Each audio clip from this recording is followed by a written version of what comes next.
We are Brightside Home Theater.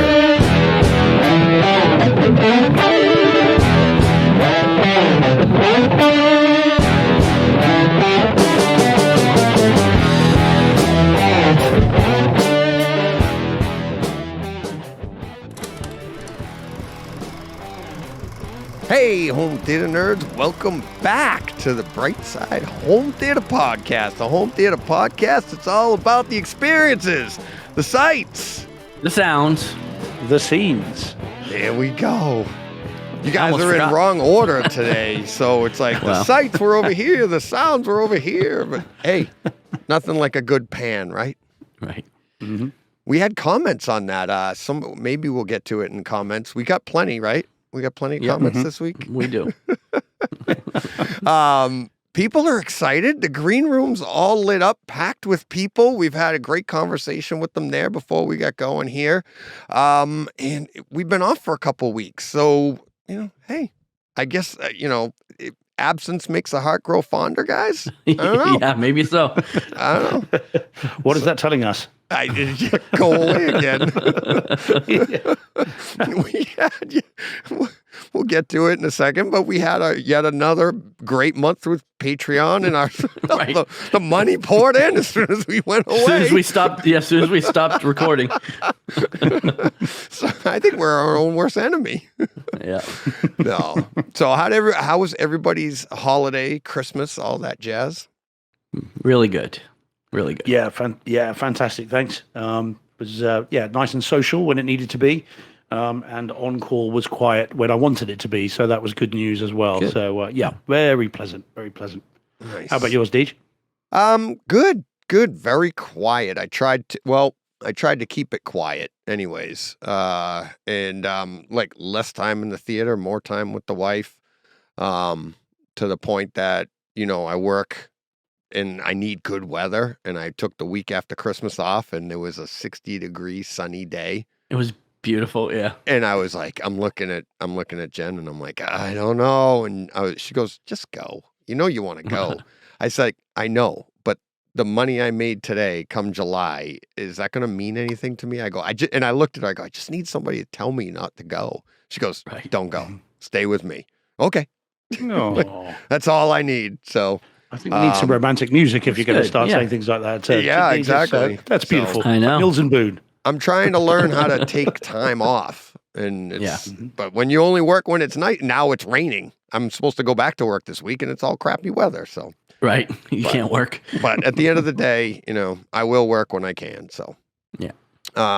So yeah, I did a lot of that. I did, the movies that we're going to talk about. Let's get to that. John, what do you got coming up when we get to our experiences later? You got a nice list here. Got a pretty good list. The Northman, 4K disc. Mm-hmm. Season 3 of Jack Ryan on Amazon Prime. Glass Onion, Pinocchio, and then the Hobbit, Lord of the Rings trilogies, and Game of Thrones. Both the full trilogies?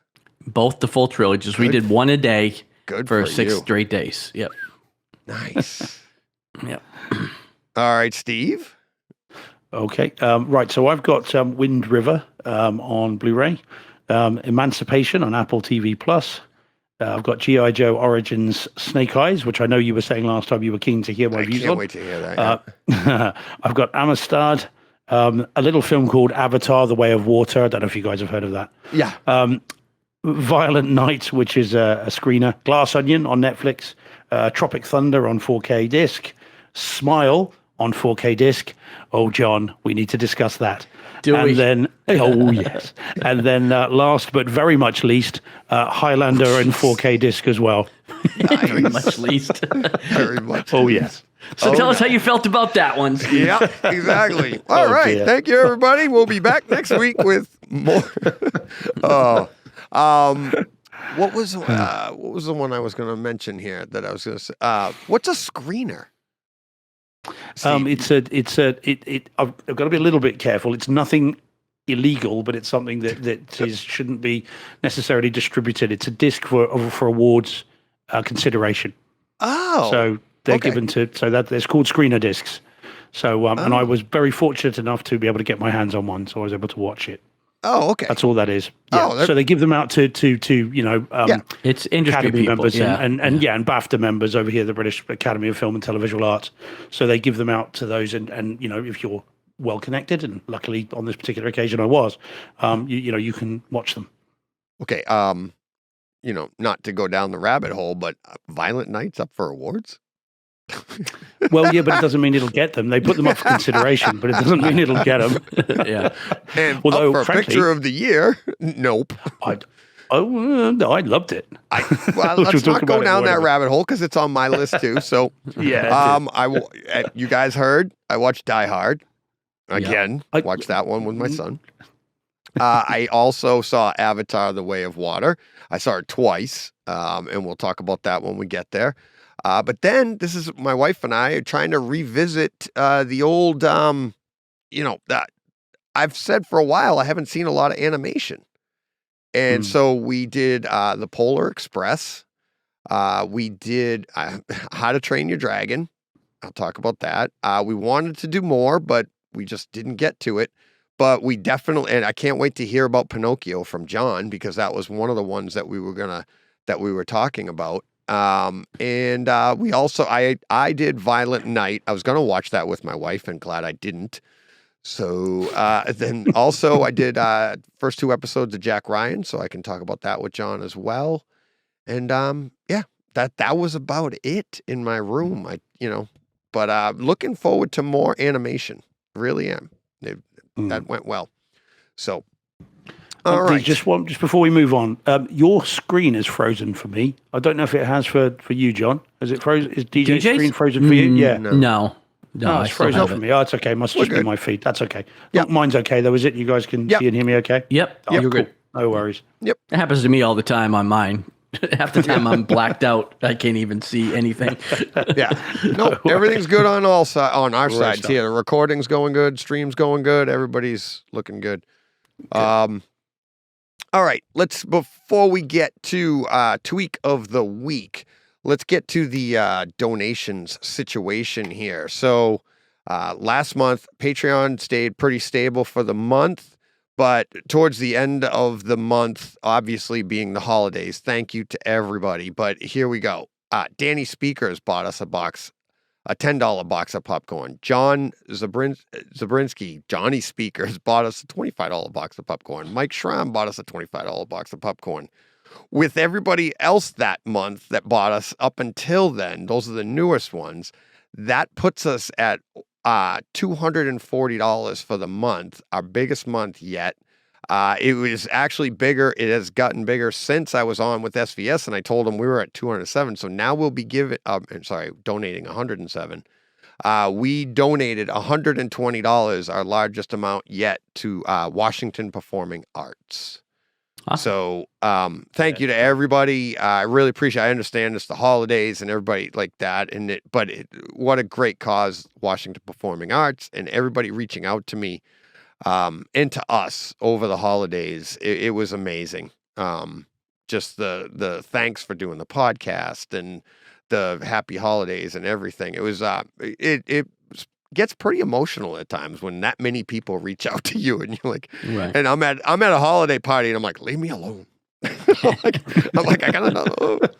So, yeah. And now, has it been sorted out yet, though, DJ? When the if anybody from the Washington Performing Arts hits it big, do we have our premiere tickets lined up? Are we going to be contacted about this? Yes, as long as you have your tux. I'm sure I can find one. Yeah, there you go. All right. Yep. If any of those videos made it out from New Year's, the party I was at, you'll know I'm never going to be in the Washington Performing Arts. Just to let you know. You've been karaokeing. No, I did not see any of those. There was me neither. More of air guitar, screaming at the top of your lungs. I don't. I saw the tweets and the texts though, so if that was any indication, when you wake up the next morning and you have to look at your phone history to make sure you're still allowed on social media, You know it was a good night. Oh man, I'm going to have to go looking for those videos now. I know. Oh, no, my wife has them all. I had to ask her. New Year's, I had to ask her. I know how to get in touch with your wife. I know. And she has the videos, and I asked her the next day, I'm like, what did I do? She goes, you had so much fun. She was so happy for me. Yeah. She goes, you never have fun like that. You're always the responsible one. Not last night. I was like, okay. I had a big Guitar Hero New Year's Eve about 5 years ago myself. And Oh, yeah? I'm still living that one down. Yeah, it's not easy. It's, Is there an Air Guitar Anonymous group that any of you can attend? Oh, speaking of that, no, but I did see the text to you guys. Well, that's what I'm saying. It's like, judging by that. Yes. I just remembered that. You sort of lost the ability to type. Right. Yeah, oh, God, yeah. Yeah, well, yeah, I couldn't walk either. But we didn't go anywhere. I was at my neighbor's house, which is across the street, so we were all safe. And that's why I was able to be irresponsible. Right. But yeah, I saw the text to you guys later, and it's like one of them was, John, explain to Steve that I like to drink. Next text, Steve, DJ likes to drink. To drink, yes. I think it was the happy coo newts. Yeah, I don't know what. I'd have to pull it up yeah. now, but I was even looking at my keyboard trying to figure out what I might have been or trying something. to say. Like, yeah. I think I was trying to say guys, Happy New Year, guys, but like it was like KUT whatever. Yeah, I don't so know. Whatever, what and it I'm was, like the G and the C aren't even close, so I don't know what I was doing, but yeah. So I think you gave it to the dog to send the text at one point. I think the dog's just yeah. Well, just to let you know, my wife was very proud of me, which is kind of sad. Oh, Like, you never do that. It was so fun to watch. Thanks.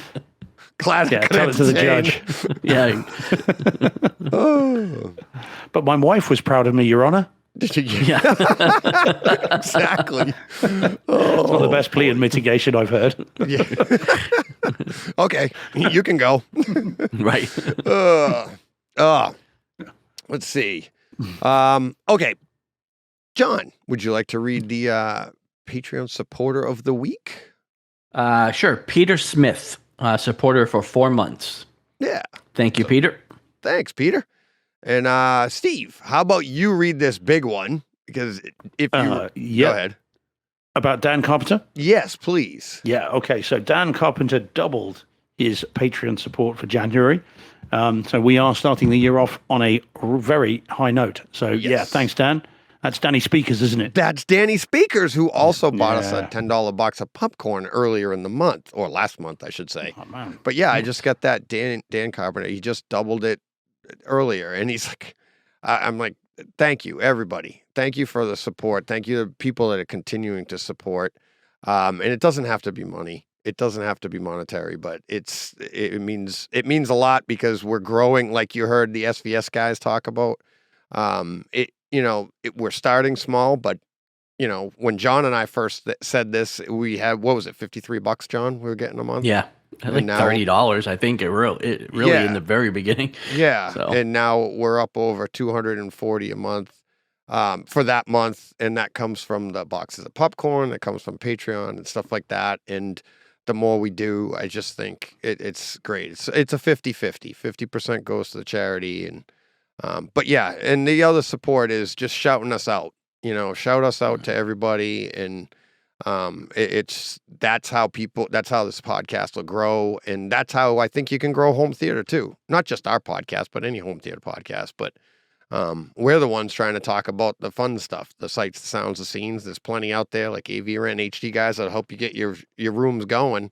Once it's going, shout out that we're the ones to listen to. And we really appreciate that. So, all right. Do you guys have any tweaks? Nobody wrote anything down except for me. So, tweaks of the week. I don't have any tweaks. I'm having a bit of a dilemma with my last tweak, though. Uh-oh. Which was the mini DSP. So what happened?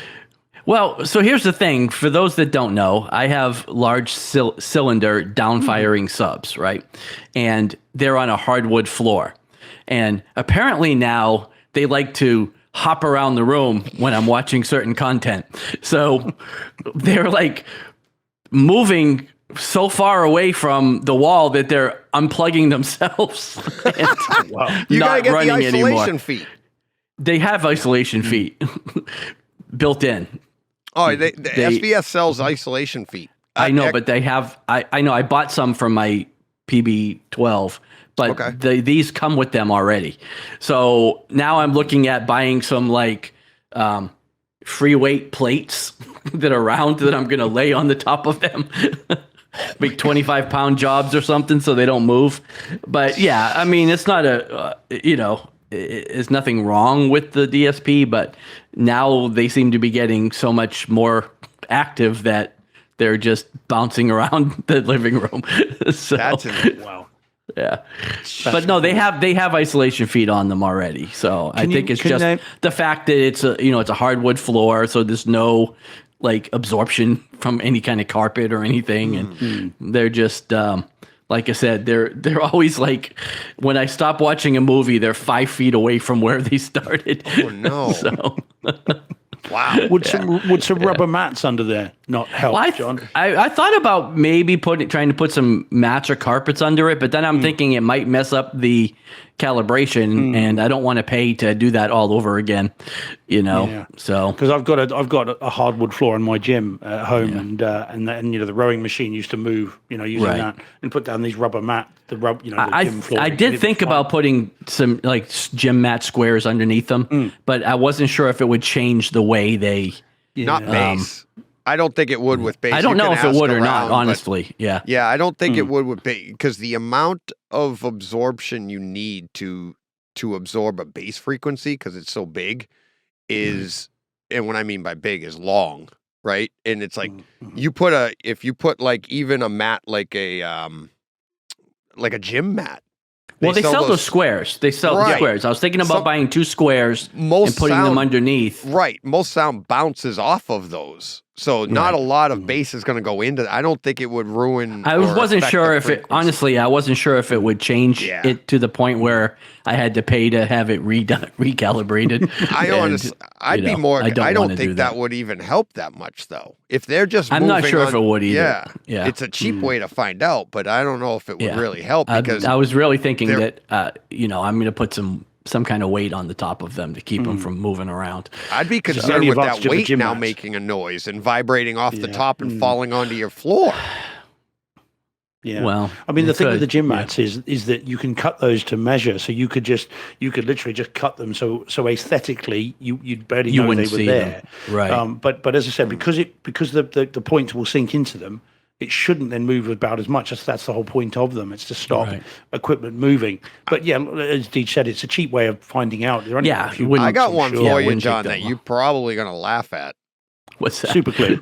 Close. I have a 2-way tape here that I use that's like almost impossible to get up off. I just wonder. Yeah, but I'm worried about my floor. Nope, it will come up. It's just hard. It doesn't damage what it's on. I've used them on my hardwood floor to hold a carpet down, and it stays. They don't move. Like, to get the carpet back up, you really have to.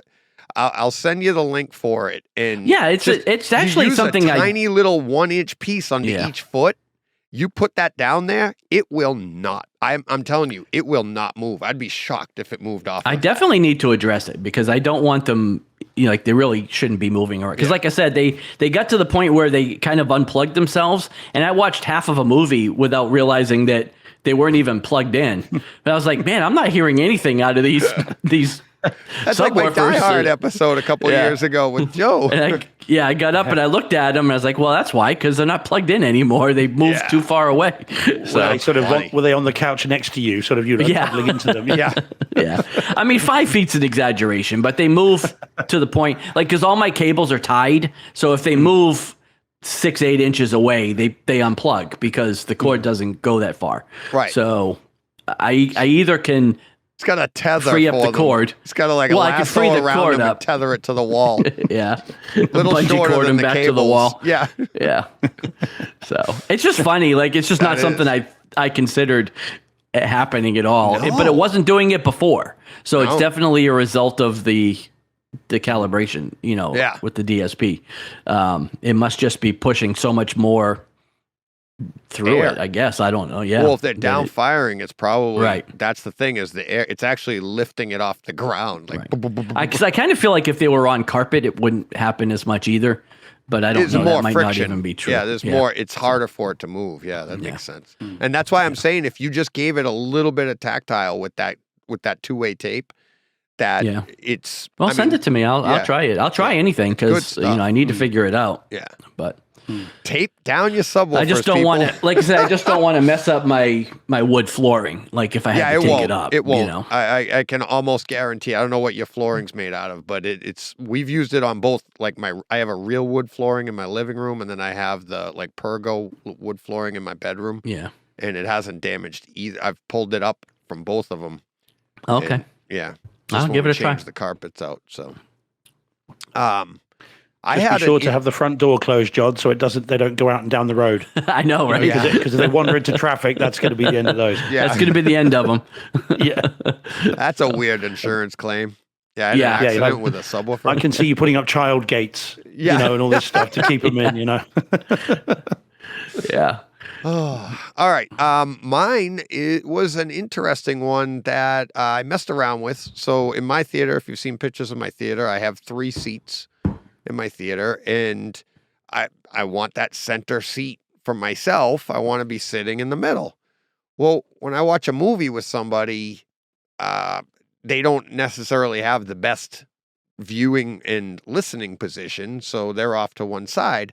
But this came about because of the new theater that I'm building is going to be slightly wider. And can I go to, I always wanted 5 across, 3 or 5, so that I would always have that middle seat.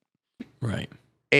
But my room's not going to be that big. And I'm tired of trying to finagle a way to get to 5 seats because one, that's more money. It's a bigger room, Right. everything. That costs a lot of, your costs go up exponentially, right?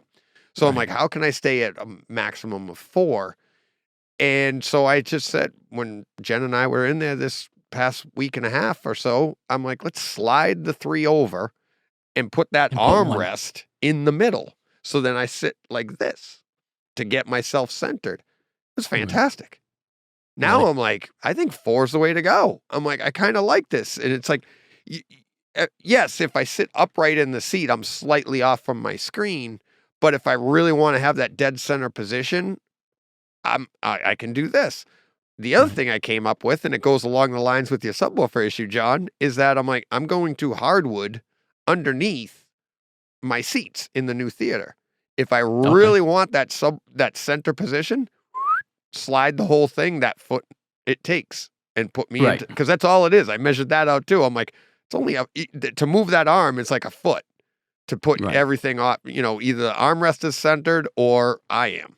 So I'm like, I could just slide this over like this, and when people come in, they just slide it back to the 4, whatever. But it was just a fun Yeah. little tweak that got me. I'm like, and even in my room now with the off-centered like that, everything sounds great. My wife liked the movies better. She's like, because she wasn't as close to the wall, as close to that channel, and Right. it was just more engaging for her. So Should It do was like fun. a little love seat that has an armrest that comes down. That Yeah. way, when you watch with your wife, you could actually kind of cuddle a little bit, I get don't to the want center.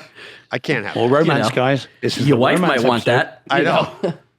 But you know what I'm the saying? That sights, way the you can sounds, kinda- the scenes. We're gonna have to add one in. romance. The cuddling. Or you could put the armrest up and slide into the middle of the love seat, Yep. and there you go. I was thinking sort of you'd have the handle up until if you're having a fight and an argument, you're not talking, And then you just put that's it when the down. armrest goes That's down. it. Yeah, Yeah. that's it. And then the hammer comes down right there. Bam. That's it. Yep. That's it. Come on. Finish Painted watching like a Violent Night. clapperboard. Yeah, exactly.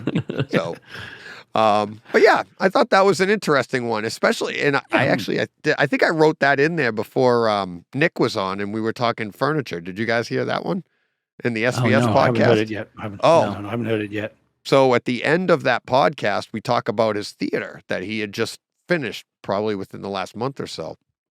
And one of the things he goes, I don't know if I should mention this, but I really want to mention this. And it was about a piece of furniture, theater furniture. And it was his, like the table that he was using to hold all his gear. And it was a higher end piece of equipment or table furniture. And it was really nice. I could see it on the stream. He leans over a little bit. I think you can see it. But it's a really nice piece of furniture. And it was like, we were laughing because he was kind of geeking out about it. And I'm like, why not? That's home theater. That's part of the fun, right? And it's like, that's part of the experience. You have somebody in your house and you want to show it off. And that's what I was saying about like our theater racks. Like, Steve, we go into your room, into your closet, and your theater rack, I asked you like a year and a half ago or so, where did you get that? But we love that stuff.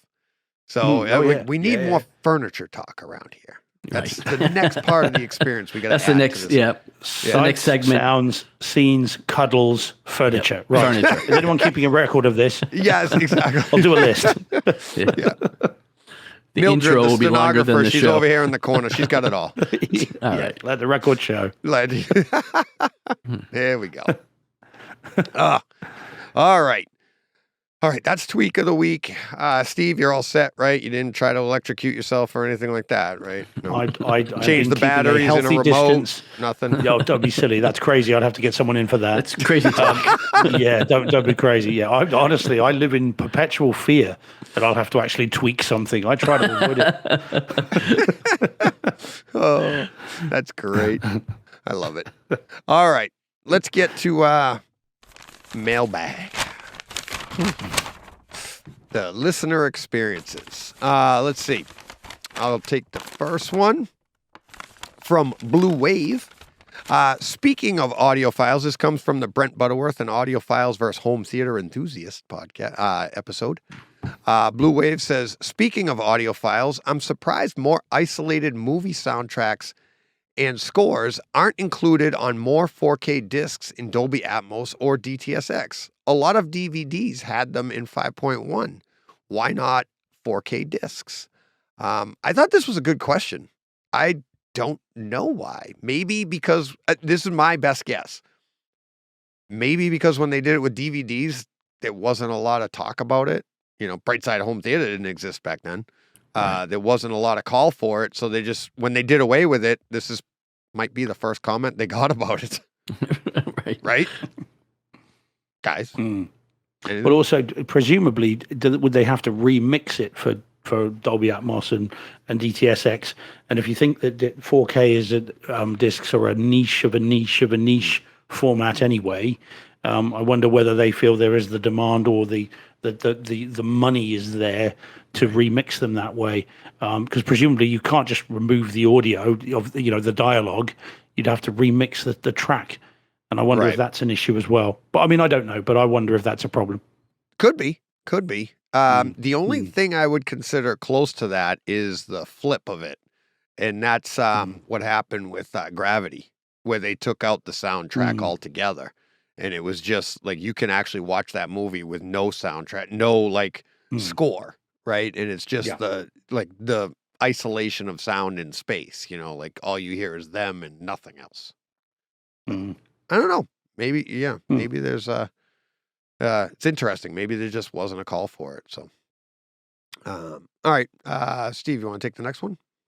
This one is BJ Horton. Looks like a Twitter comment. And this is saying, at Brightside HT, wanted to let you and any listeners know that I use all. Now, is this Wise or Whiz products? Wise products. I was going to say otherwise. It sounds like if you say I've got to take a whiz, that's a totally different thing, isn't it? Well, no, but that's why I have this in here. He wasn't the only one, but go ahead.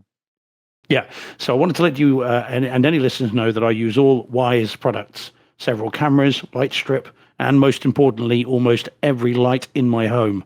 I have a mesh network, and I've noticed no network issues as a result of all the Wi-Fi bulbs. And as I said, that's BJ Horton. And this, I think, is following on from our conversation about Philips Hue and the Wise bulbs and the drain that we feared they may have on the Wi-Fi network. because they're all individually connected, aren't they? Correct. And that was when I was looking, and that's what it's funny. He wasn't the only one to say this. I had a few people write in and say they use the WISE system and they kept spelling it out. And I'm like, I know, I wanted to say like, I know. I use Wiz, and it's Hue Wiz bulbs, WIZ. And there's an app for it. I can show you the app, and it says, whoops, that's not it. It's at WIZ, and if you see it right there on the camera, WIZ, that's the app. It's probably out of focus a little bit. But yeah, Wiz, and that was, they said, one of the drawbacks. I don't know if that's unique to the Wiz bulbs or anybody but anytime you put a bunch of stuff onto your network, the more draw, the harder it is for that network. And that's why Hue, I think the standard Hue bulbs are, it's all encompassing, and they do all the work, so your network doesn't have to. Maybe Wise is a little bit more efficient than Wiz. I don't know, but yeah, and it also depends on your network too. Like if you only have so much in your house, it doesn't really, say you have I don't have that big of a house either, so it probably wouldn't be that bad of a draw. But if you have a huge house with like 20 rooms, you probably want to go Hue direction, a standard Hue. But if you're just like me and I have like 8 rooms or 7 rooms, who cares? So, but yeah, lots of comments on that. So, all right, John, the next one, another Blue Wave. Okay, yeah, Blue Wave. This is a YouTube comment referring to the top 10 must-own discs episode. It says, fantastic show, guys. I wanted to ask you guys something. It seems like more and more streaming services are trying to introduce ads, i.e. Disney Plus. I assume this does is push me more towards physical media. Do you think if this trend continues across all streaming platforms that this will have a negative effect on the subscriber base? Do you think this would drive more people like myself to double down on physical media? I don't think so personally, because the ad-supported tiers from most of these streaming services are at a lesser cost than what most people are already paying. It's an option to pay less and watch ads. So if you're already paying $15, you won't do anything differently, but you now have the option to pay $6.99 and get ads. So I think if anything, it would increase the subscriber numbers. That's what they're hoping for anyways. Right. Now, if that became the only option, then yes, it would push me away from certain streaming services. But I, from what I understand, most of these are lesser tiers from what most people are already subscribed to. So right. The only other caveat to that is I would say, like, maybe I've noticed that some things that I'm paying for ad free, like say HBO Max, there's no ads. Right. But then I go to start a show and I get like 3 ads before the show starts. It's for their right. trailers, right? It's trailers, but you can usually skip. Right. Right. And that's what I was going to say. You can't do with ads. Yeah. And the other thing that I think that would not what the streamers are all doing, and it's gonna make it hard for us to just go to physical, is the streamers are only putting it out on streams.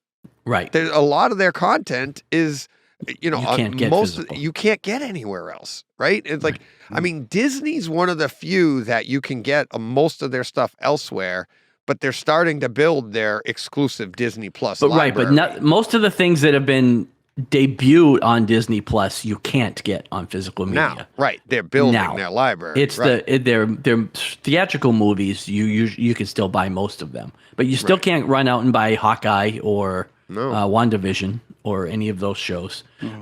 Amazon Prime has given us a few with Reacher and Jack Ryan. Not Reacher, but Jack Ryan. Jack Ryan now, yeah. A couple of things, but Netflix doesn't give you anything. I don't think No. you can buy anything from Netflix. Every now and then there is a couple. They used to know. come out. Not so much anymore, and maybe not in Right. 4K. We haven't seen anything because I definitely would have bought like. I think Six there was a Blu-ray Underground. version of like the first 2 seasons of Stranger Things. Yeah, but not you a didn't get the 4K. later seasons, and That you I couldn't know get of. them 4K. Yeah. So, yeah, that's the problem is their exclusivity. And Yeah. if you want to watch that stuff, you're kind of bound by their ads or whatever they decide they're going to do. Yeah. Yeah. And, and then honestly, how spoiled are we now? Like, I'm 52. I've been watching commercials for 48 years of my 52 years of life, and I've done just fine. But now all of a sudden we can't stand commercials anymore. Well, that's the thing is you get teased, and it's not because you can think of how much more content you can watch. You take an hour-long show, Exactly. and you reduce it to 40 minutes. I can, Right. I can now do 2 shows in almost the time. Right? It's Right. like an hour, an hour and 20 minutes, and I've done 2 shows with Right. no commercials and quick. And I little am the bathroom guy that break. pays for the premium version Yeah. of every service because I don't want to watch them. Right.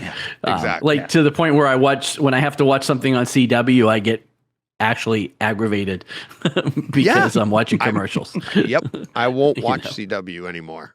I'll wait till it hits HBO Max when Superman and Lois or whatever hits HBO Max. I'll watch it there. Yeah. I'm not going to watch it there on CW.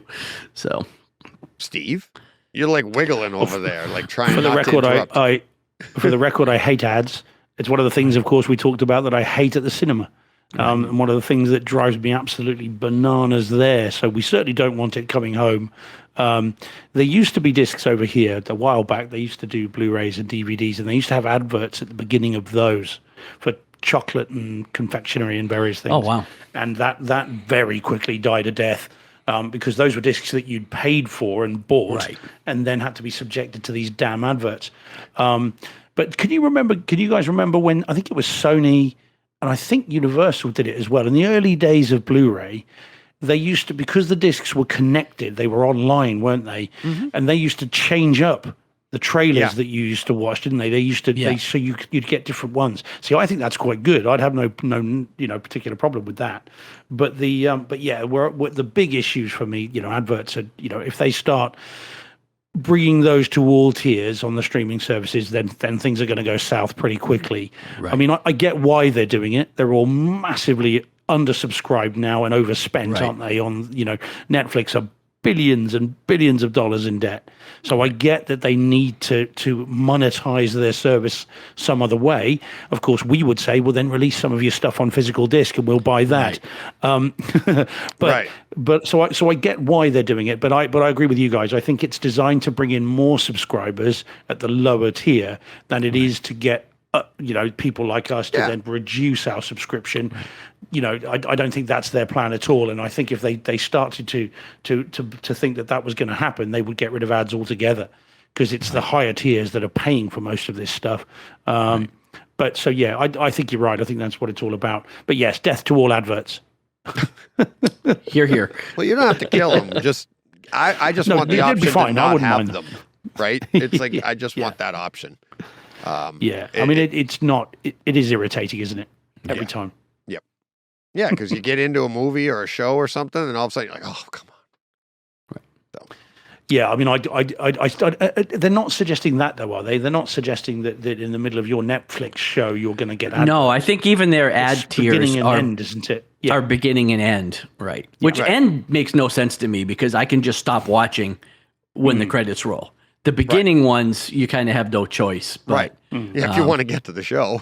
Right, if you want to get to the show. But the end, although I guess if you're streaming a show that has multiple episodes, you do still kind of have to watch the end because you can't get to the next You episode. can't get to the next one. Right. Right. So there you go. Yeah, so they'll slip some in there, but So yeah, You- my view: death to all adverts. You want to know how much I hate advertisement? That I know, like when you're and John, I know this one probably goes right through you too, and you too, Steve, but you know that like when you get to a show that's supposed to have ads and there's that break in the show, they'll have that and it'll break Right. away and you'll just have a blank screen. Then they come right back. And I'm even like, even that now, that's how spoiled we are. I'm like, seriously, did the black screen have to be that long?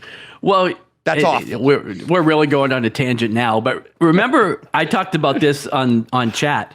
Lucifer, Yes. when it went to Netflix, it was only made on Netflix. They still built in breaks for commercials, even though it was never going to have commercials.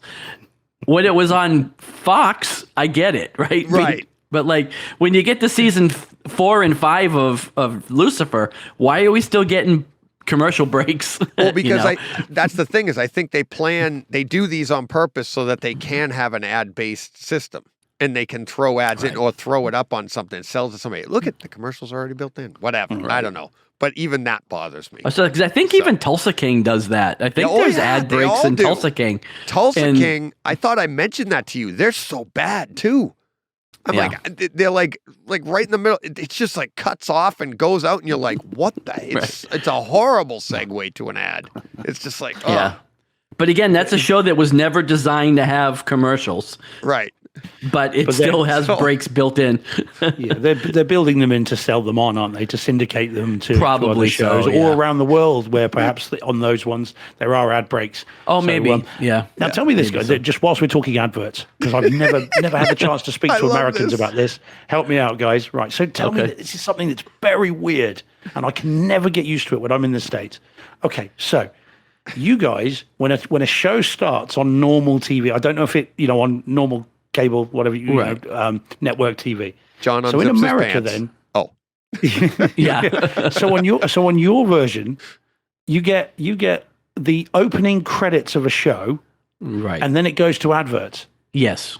Then it comes back to the show. I do not understand that for the life of me. I've never figured that out. Well, you usually get an intro to the credits. So the show starts, then it goes to credits, then you go to break, then you come back.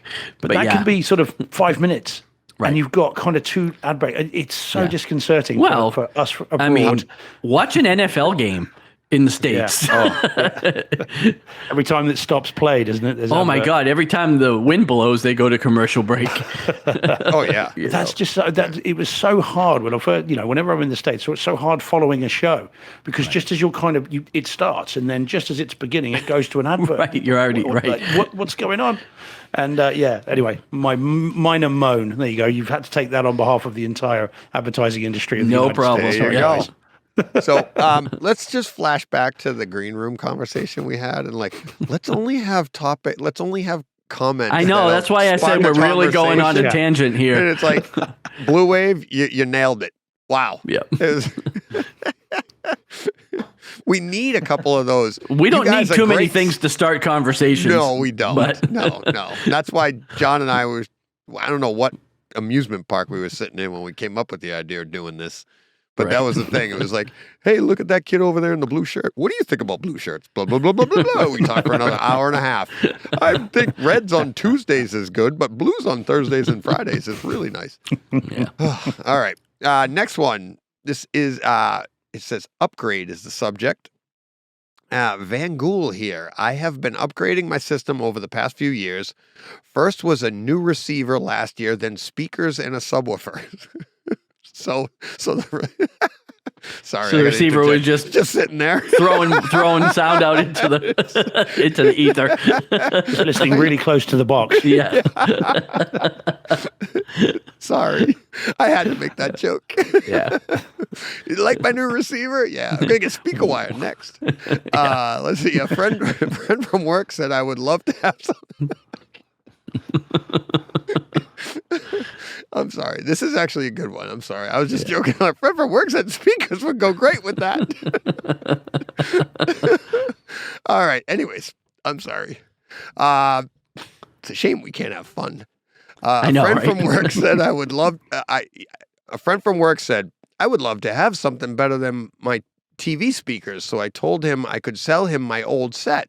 The receiver is nothing fancy and just does 5.1. He asked me, what do you have? I told him I had Polk T15 towers, Polk C10 center, Polk PSW10 that I bought off of Facebook Marketplace last year. I went over to his place and hooked up the 3.1 with all the speaker wire and cables he needed. The first movie we watched was Spider-Man No Way Home, and he was blown away with how it sounded and how the bass and subwoofer produced. He is happy with his new setup, Jay. And so Jay, spreading the home theater vibe here and getting a friend to get into this stuff with a 3.1 system. So that's pretty cool. Yeah. When do you think he's going to get the surround channels now? Right. Because then, I mean, that is a pretty big upgrade, but going to 3.1, I know, I was just talking about this with somebody recently, and it's like, somebody said that, like, you had to have a minimum of a 5.1 system to have a home theater. And I was like, no way. No. You 2.0. Yeah. Really? I mean, you can get with a 2-channel system. I had somebody on the podcast with a 2-channel system, and he just sits in the sweet spot, and he loves it. And well, again, anything that makes you happy is your theater. Exactly. Right? I mean, if it's a sound bar, like I'm in a bunch of Facebook groups. I know we talk about this occasionally, but like there's been a trend over the last week or so about people going into these groups and posting their equipment, and their, this new sound bar that they just bought. And then they're just getting hammered by all these people in the groups. Like, you would have been better off throwing your money away. You're not getting true this or true that or whatever. It's like, man, if you are happy with what you've got, then it's a theater, and maybe that gets you to the next step. Maybe you have that sound bar till you die. Maybe, it's like, it doesn't matter, but it's like, why do you have to go in there and rain on somebody's parade? They're happy. They're coming in to show off what they just got because they're happy about it. And it's just like hammer, hammer, hammer. And it's like, I don't understand that mentality of people that have to take away from somebody else's happiness, And don't get DJ started, John. I know. Don't get DJ started, John. I know. I'm gonna be. He's gonna be sending me a YouTube video before I know it. Yeah, he's ready to go. Look at him go. He's itching to start. But in this case, I'm on his side. Like, we think the same way. Yeah. Yeah. Well, 100%. To be fair, I think everybody does. What we're laughing about is I put out a video in the green room over the holidays of all times. Christmas Eve. Was it? No, it wasn't. But it was just a couple days before. Yeah. Sort of bad Santa-ish. So what happened in the green room, which is, the forum that I came up with, because I didn't like exactly everything that John just described that goes on in other forums. And it happened in our forum. And it was completely, I don't want to, on the podcast, I don't want to put I don't want to throw out any names or anything like that. But if you're in the green room, you know who we're talking about. And it was completely innocent. I don't think that was the intent. No, not at all. Right. It wasn't the intent. And as a matter of fact, for those of you that heard and saw my reaction, it was animated. It was upset. I was upset because what I was seeing was exactly what goes on in other rooms and how that can flourish if you don't step on it right away. And that's what I did. And to the person's credit that I was talking about, he was the first person to reply to me. And he said, thank you. He's like, he apologized, but he's like, he didn't mean it that way, but he was like, thank you for doing that. But he was the first person to step up, which I thought was awesome because did I send the video to you guys before I put it out? You sent it to both of us. Okay, I sent it to you. I wasn't sure if I just told you about it or if I sent you the video because I sent that video out to you guys. I sent it to Ara. I sent it to some people and I was like, what do you guys think? And pretty much everybody was like, okay. But that is how we feel. And I'm like, I didn't want to, but that's the point. Now here, the reaction to the video. I've talked to people about it since then. The reaction that people got back from me is exactly what John was talking about. And that's what I don't want in the green room, in that forum, is that, it's positive. If you don't have anything, I think what was the title? Unsolicited criticism. Twice. Right. And people don't, you know what I mean? Like unsolicited criticisms. It's like somebody has something that you think you could improve. Well, that's great. If they ask you for it, that's fine. but that's what ends up happening. I don't know. And like you said, Steve, it's like I could just go off on this, but that is not what the green room is about. And I had comment after comment after that is like, people are afraid to share their stuff because of comments like that. And I had a pretty good conversation with the guy that said that stuff in the green room, and I gave him that perspective, and he completely understood it. He's like, that's not my intent. But that is what happens. It's like people actually will be like, look you're coming down on this room. What are you going to be like when you see mine? So that people don't want to share it. Yeah, because I am super envious about that room. No, already. I know. And it's like, and that's the thing. But but to be fair, of that room, and I'd say that too. I mean, I've said it to him. None of our rooms are perfect, including that one. Of course not. There's always some, because here's the thing. It's to the taste of the person, right? It's like, that's their tastes. I would do something different.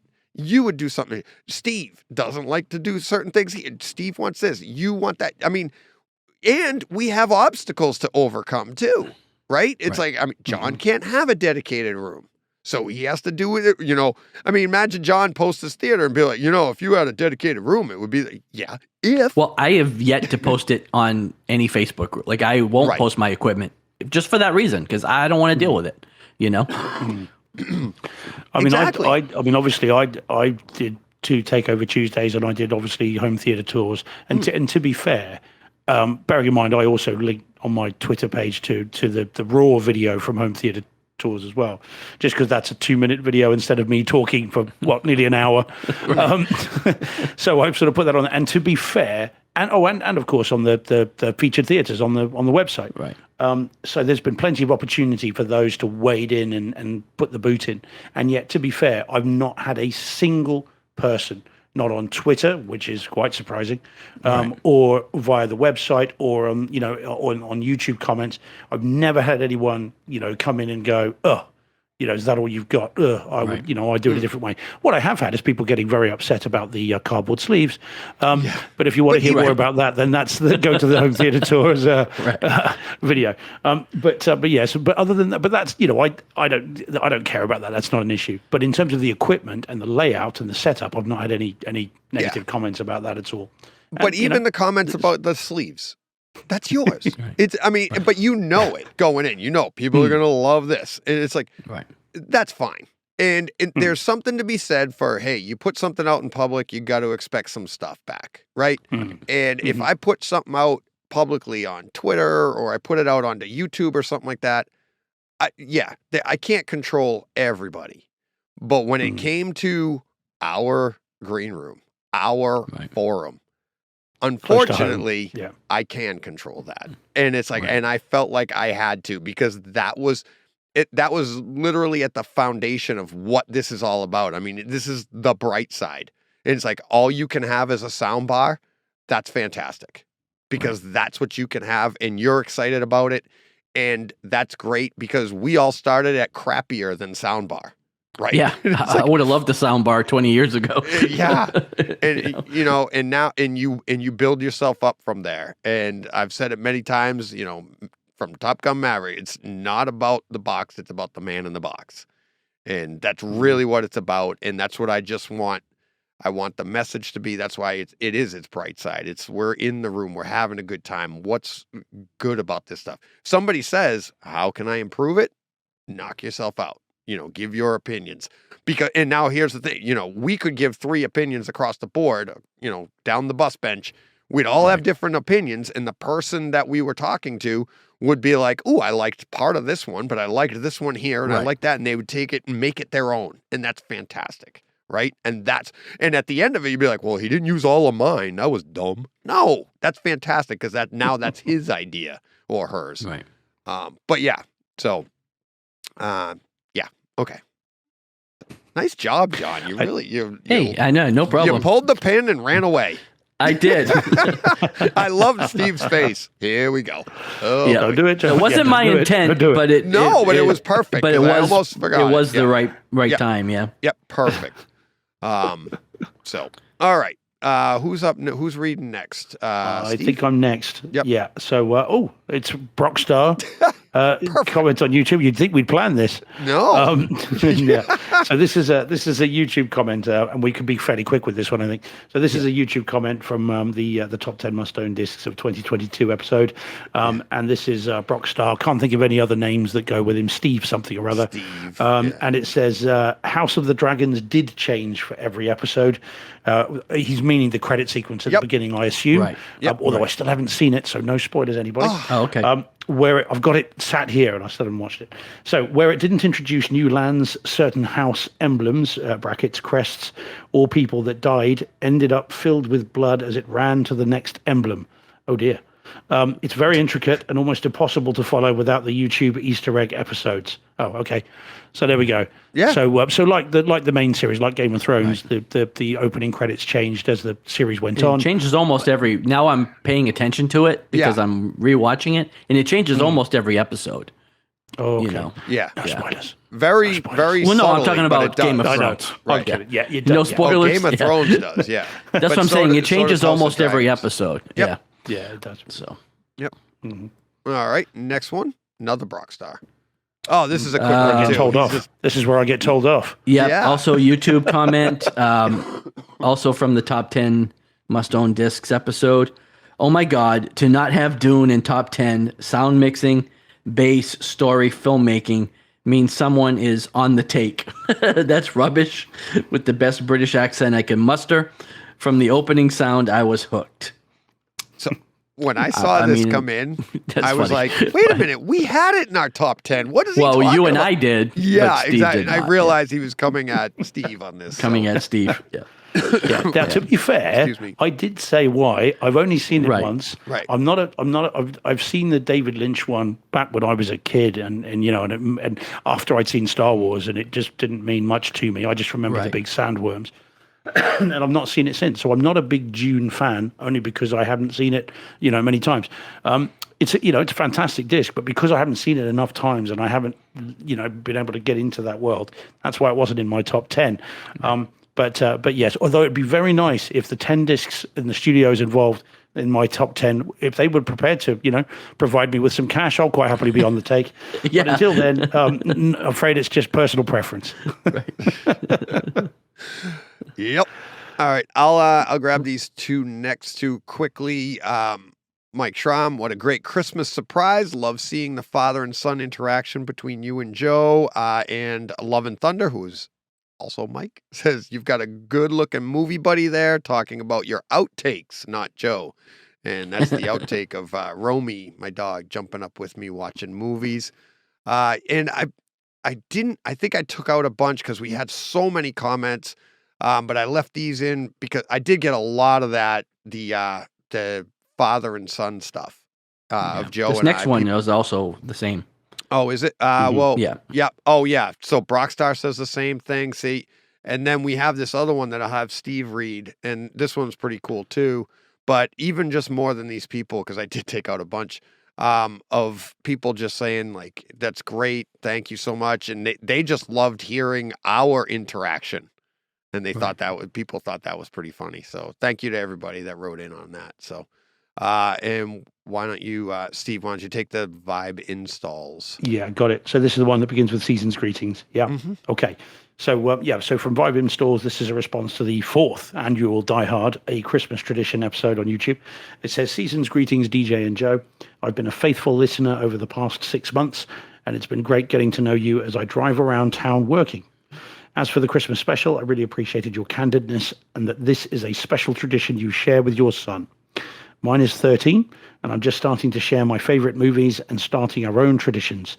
His name is Elliot. Is it bad, by the way, that I want to say that in ET? Like, Elliot. Sorry. If we weren't on a home theater podcast, that would be awkward. But no, it fits. I can't. Every time I hear that name, I have to say it that way in my own head. Anyway, so his name is Elliot, and he's already a brilliant game developer and coder. And if you could give him a shout out on a podcast, that would be awesome. And I'm looking forward to 2023 with you guys and hearing all about your new home theater. Merry Christmas to all, and to all, go press play. So there we go. So not only has he had a shout out, he's had an impression. So, can't say any further than that. Yeah, he's got impression. Yeah. No, that's awesome. And he's a brilliant game developer and coder at 13, Yeah. which is that's the year. That's the age. You start doing that stuff. If you can some of the smartest people I know with computers and stuff, they've been doing it since they were like that age or younger. And when we were younger, we were like C prompt, this, that. And oh my God. But yeah, if he can, yeah, that's awesome. That's awesome, Elliot. That's great. Brilliant game developer. That's Elliot Games. So that's what it's going to be called. Elliot Games. Yeah. I think it's a matter of time before we tap him up for the Brightside home video game. It's a matter of time. Yeah. We've just got to work out a genre. That's more with us. Horror. It's got to be horror. First-person shooter. It's a slasher. He said something bad about my theater. Blam. Right. I was picturing the three of us sitting on the bus bench, and it's a video version of Whack-A-Mole. Yeah. There's a whack. He's on the take. Whack. Yeah, he's on He said the something take. bad about the theater. Whack. He didn't mention June. Whack. Oh, I'm telling you, it's a multi-million-dollar. It is. yep. There you Don't go. give it away for free, That. Steve. Yeah. It's debating that quickly. Yeah. Yeah. Exactly. Whack-A-Mole. The first-person shooter could just be like knocking tin cans off a fence. Oh, Steve took one in the forehead again. Oh, another horror movie. DJ just shot himself. Yeah. Wah, wah. Jeez. Oh, all right. Good luck, Elliot. Let us know your first game that you've developed, or if you have any developed, that would be cool too. Because we all play video games here. I haven't played in a while, but grew up on I haven't them. either. Used to play till 2, 3 in the morning, and go to bed, and my wife would be like, "What were you doing?" I was laying in a field, and my friend, I hit him on the hill across. Yeah, calm down, go to sleep. All right, John, you want to read the next one? Okay, Next one is YouTube is from OK One More Coffee in reference to the 4th annual Die Hard Christmas tradition. I remember the first time seeing you on the SVS Happy Hour. This has rapidly become one of my favorite channels. You, John, and Steve put together a great show. I really like how you are all on together now. Cheers. Thanks. I don't remember being on Cheers, but I'm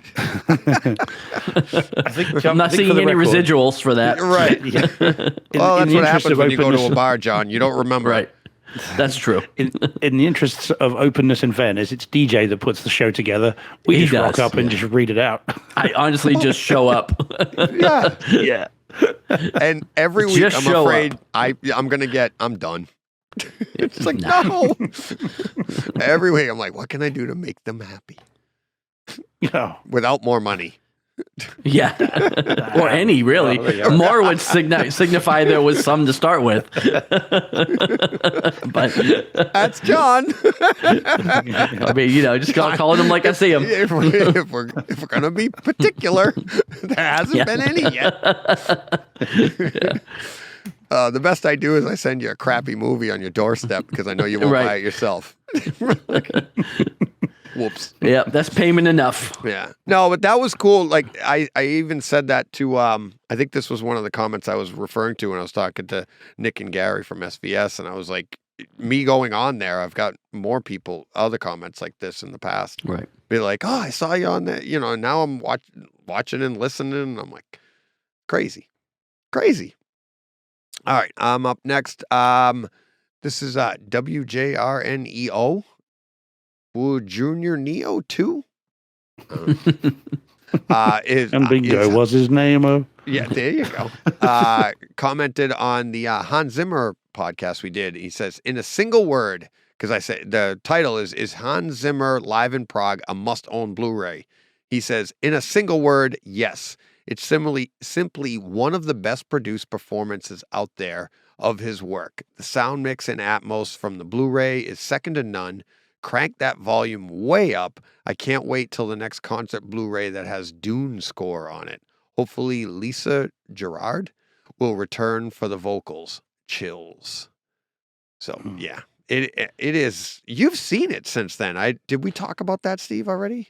Yeah, Or is- no, yeah, that's one of the ones I took out of my list because I figured that we can add discussed that it in and I had next to try week, and yeah. whittle it down. Yes, Right. I have now watched it. It was exceptional, and in fact, I tweeted out that the bit that he's referring to there with Lisa Gerard didn't return for this. This is the "Now We Are Free" part of the Gladiator soundtrack. Right. Which I thought not only did I have goosebumps, but it actually, I had the sound up to where it should be. But honestly, I don't think I'm not too ashamed to say, actually, was quite tearful. I think it was very emotional. Beautiful piece of music. And I've always loved the Gladiator score anyway. But this was done in such a clever way. I thought it was exceptional. The only thing I would say, I don't know if you guys can tell me whether you found this or not. As it gets to the end of the disc, as it gets towards, we're going back to Interstellar again and things like that. The bass level suddenly went really deep. Yeah. Kind of the last couple, they really went deep. My sub started to sort of, have a Hop around the room. well, quite, that's it. Yeah, I had to put the child gates up, because they suddenly, but that kind of comes out of nowhere. It's beautifully measured and powerful bass throughout, but then at the end, suddenly it goes to another level. I'm not quite sure what that was. I wondered if it was my setup actually, but that was noticeably more powerful. Suddenly it was it was a little bit uncontrolled, I thought, just that little bit. But up until then it was beautiful. I mean, as I said, I absolutely love the Gladiator stuff. The Pirates of the Caribbean stuff's really good. It was such a nice such a nice disc. It's great. So yeah, I loved it. Loved it. Yeah, it's awesome. I love the Dark Knight stuff when you get into that. The electric bass thing. The electric bass, but not only that the opening to The Dark Knight, when they have that long, I didn't know what it was. Yeah, that's what I meant. Sorry, the violins, the dueling violins, but that you can never hear. It's just a constant sound, but there's no like changing of the direction of the bow. And it's just seeing it live like that, and and then hearing it, and like you said, to your point about the bass, what on that stage is doing that? Right? Yeah, that's what I want to know. Like when we're in our rooms, we kind of take this stuff for granted and we're like, oh yeah, they got machines and stuff and that's what makes our rooms vibrate. But when you hear it in a score like that and your room starts going, like what is going on back there? Like what instrument is doing this different stuff? And I mean, I know there's different basses. You have bass drums, you have bass player, you have all this different stuff, but some of that stuff you just like to mix it all and to get all that like you said, Steve, that emotion, it's awesome. Yeah, it's beautiful. As I said, the Gladiator score is exceptional. I think personally some of Hans Zimmer's best work. And as I said, once that started, I thought it was lovely. And as I said, genuinely an emotional experience. And if I go back to watch that, that'll be the bit that I watch again and again and again and show that to other people because you genuinely feel you get like Shawshank, you are right though. there. You do get Shawshank because I've done that on a few times with this. I've had people in and I'm like, oh, just check this out. Next thing you know, you're like, just let You're it watching ride. the whole thing. Yeah, you're like, just from wherever you jump to, it's like you end up living. It's an easy watch. It's so good. Yeah. Yeah. So great. good. Do we want to act this one out? This is a conversation with a friend of mine. He runs my hockey team. His name's Shane. You guys can see it there. I'll read the blue. Steve, you want to read the black? Yeah. Tonight, the part of DJ will be played by Steve. I'm like, so what it is. I'm going to read the Shane parts, and you can read the me parts. You read Shane's parts, which are in the dark gray. I'll read the blue. Is Shane English? No. But yeah, so Shane bought a new OLED television. This was months ago, and he wanted to know some sound. He wanted to improve the sound in his room now. So I said, my go-to for sound, in my opinion, is Sonos. And Shane's a buddy of mine. He's doing okay, so that wasn't the issue. But I was like, I would do Sonos. So for Christmas, he got a Sonos, and he got a Sonos One. So he's like, is this going to work? I can't get this to connect to my television. And I said, no, that's not going to work. He showed me the picture and he said, what should I get? And here's where we'll jump in. I said, if you can, I'd get the Sonos Arc. It's a better speaker that gives you some really nice Atmos for a soundbar. You can pair either of them with two Sonos Ones, which you have one of, for a full surround effect. Oh, the other one was the Sonos Beam I had recommended to him. So between the two, and here we're jumping in where I'm saying I'd go with the Arc. It's better. It's a better speaker than the Beam. So you can read the next line. Yeah, and he said, so that's what I'll do. I'll get the Arc. I'll keep you posted. Thanks, bud. I said, cool. I'll be happy to come by and help you set it all up. And he replies, okay, cool. That'd be great. It is really expensive to be your friend. And I said, well, you just made my next podcast with that line. But I have a couple of guys on my team now that three people have gotten new TVs on my team since being in my theater. They've bought new TVs and they're looking to get new equipment, new sound, and they're trying to upgrade their systems.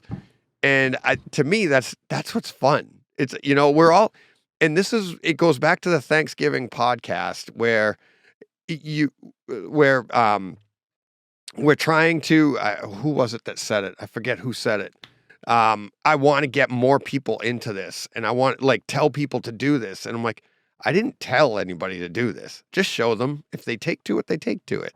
And that's what happened. And it's great. I love it. And everybody says that. Oh, it's expensive to be your friend. I didn't tell you to do it. So, all right, John, you want to read the next one? Yeah. So this is from I'm Lil Chilly Willy in SoCal. Yeah. I'm sorry to hear that, John. And down and JW. Yeah. Is that two different people or is that all the same person? In Southern California. Yeah, I know. Okay. So it says, hey, bro, DJ, gotta always love your content. I'm not going to go through all the emojis. No. There's a lot of them. I listen to your content from beginning to end, even if I have to on 2 or 3 different settings. I'm a new and recent subscriber to this channel after being a subscriber to HT Guys, not realizing that you had your own channel. Duh.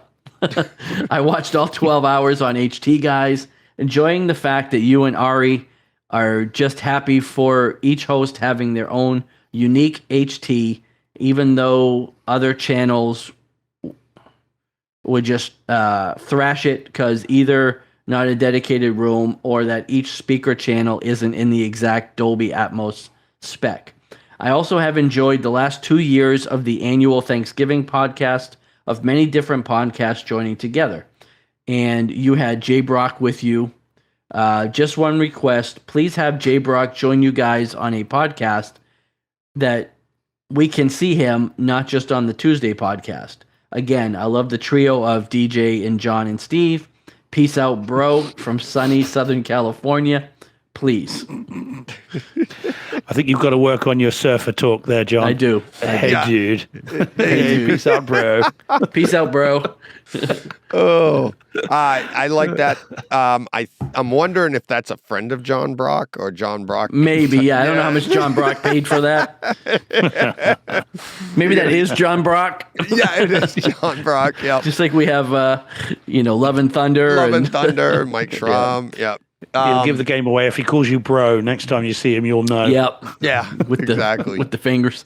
No, but that's another comment to the positivity, right? And it's, that, and R and I say that all the time on the podcast, on the HT tours, is that, there are comments in there, but for the most part, the people that are watching the HT tours, pretty positive. Right. Every now and then you'll get a couple of people in there and ours like, I want to take them down, but we don't want to be that kind of person either. It's YouTube, knock yourself out, but you're the minority if you're going to start tearing people's stuff apart. And that it really is the case in most of this stuff. So, I mean, yeah, that's the idea. So thanks, Chili Willy. Appreciate it. Cheers, next bro. one. What's that? Lil Chilly Willy. Cheers, bro. Chili Willy. That was my skull. Can I just say, guys, Chili Willy means something very different over here. Well, it might mean the same thing here too, but Yeah, exactly. Not for this podcast. Water was cold. that's green room content. Right, exactly. Greg Bartley on YouTube commenting on audiophile and home theater chat with Nick and Gary of SVS. He says, I believe people who don't care about great sound is because they've never experienced it. To which I would say, no. I don't agree either. Because there's a lot, like I've experienced the color green. Not a fan. Like if I was going to buy a car, I don't want to necessarily buy a green car. There's a lot of things out there that, that I just don't like that, take horror, for instance. I've experienced horror movies. Well, but you know what I mean? It's like, just because it doesn't mean they haven't experienced it. What it means is when maybe they did experience it and it just didn't impress them enough to go further with it. That's all. Like, I wouldn't say I have a great setup, but I have a good setup. 123-inch screen, pretty good audio. It's a pretty good experience.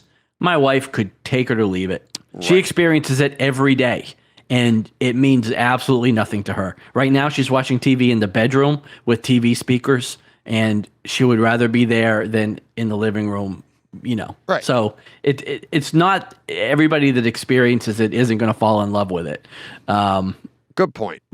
That's a great example. Yeah. And it's, just like I said, I had a bunch of guys from my hockey team.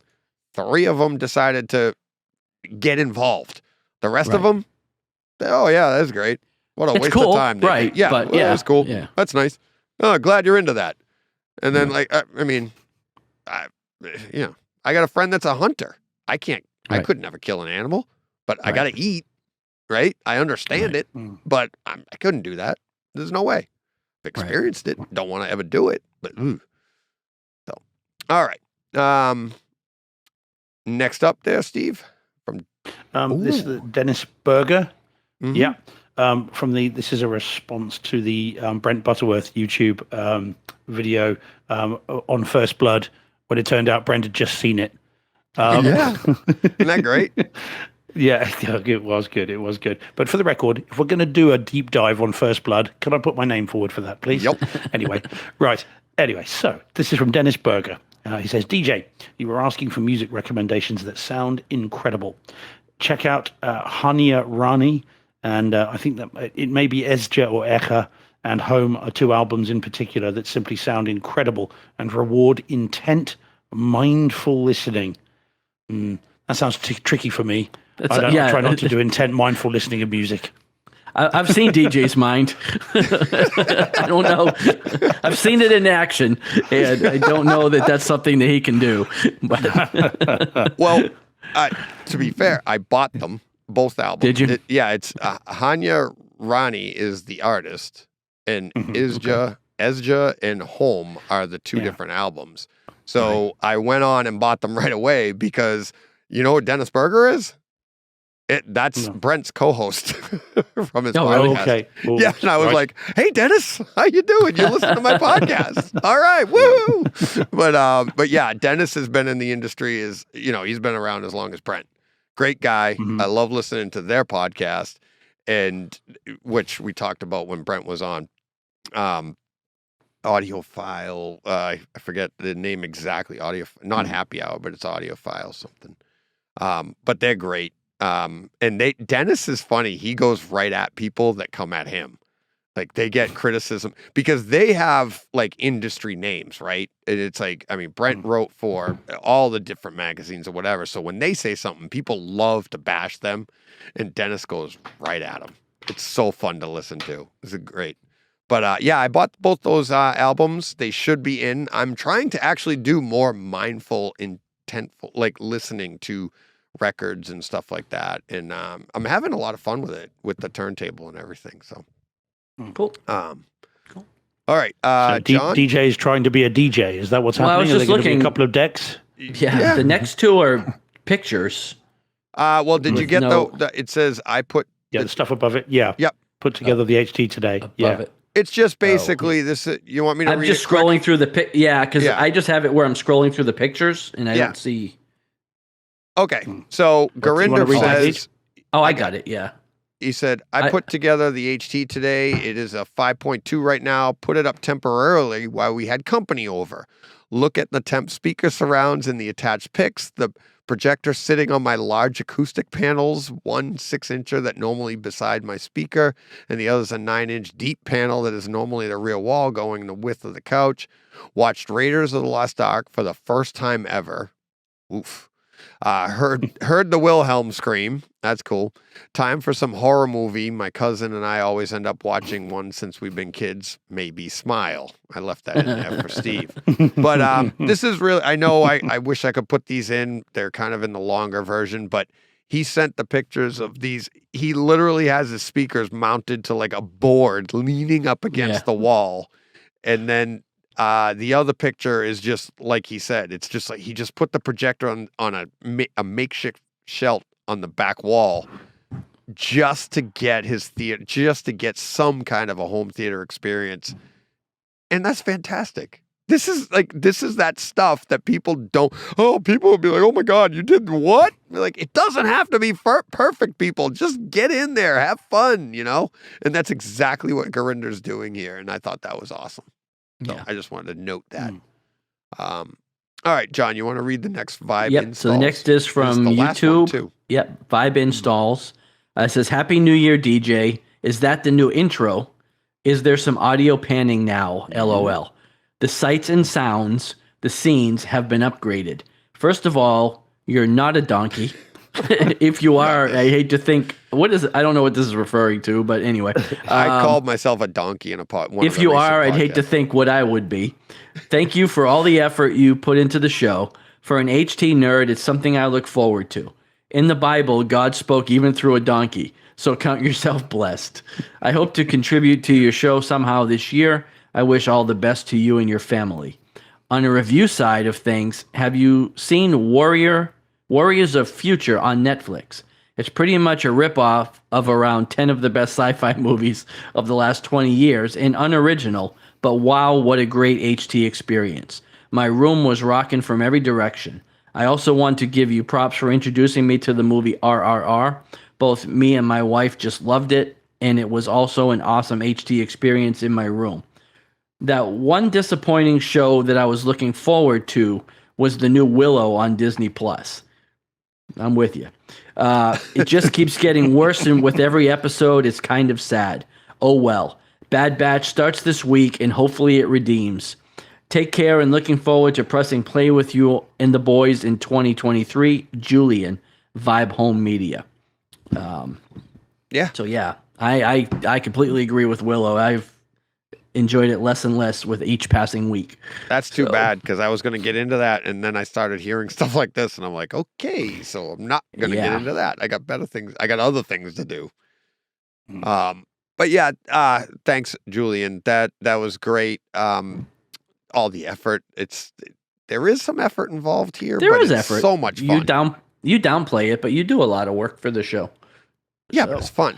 I love doing this, and even to like what he opened with, the audio panning.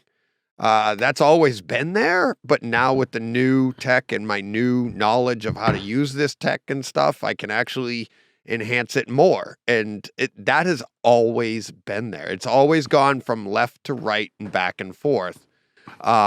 But now with the new open, what I do is I actually take each person when they record for me, I break it up, and then I put like we are, and then that's only going to the right, then it only goes to the left, then it goes to the right, and then theater at the end is in stereo by everybody, so it just comes through. And I think as that builds, it's going to sound more and more fun with everybody's voice in there. And the one this week, I finished it just before we started recording. It's got Nick in there, everybody that's been on the show so far. And I'm hoping this week, maybe not, I don't know if I get time, but there's the credit roll at the end is going to have everybody's name that's at the beginning.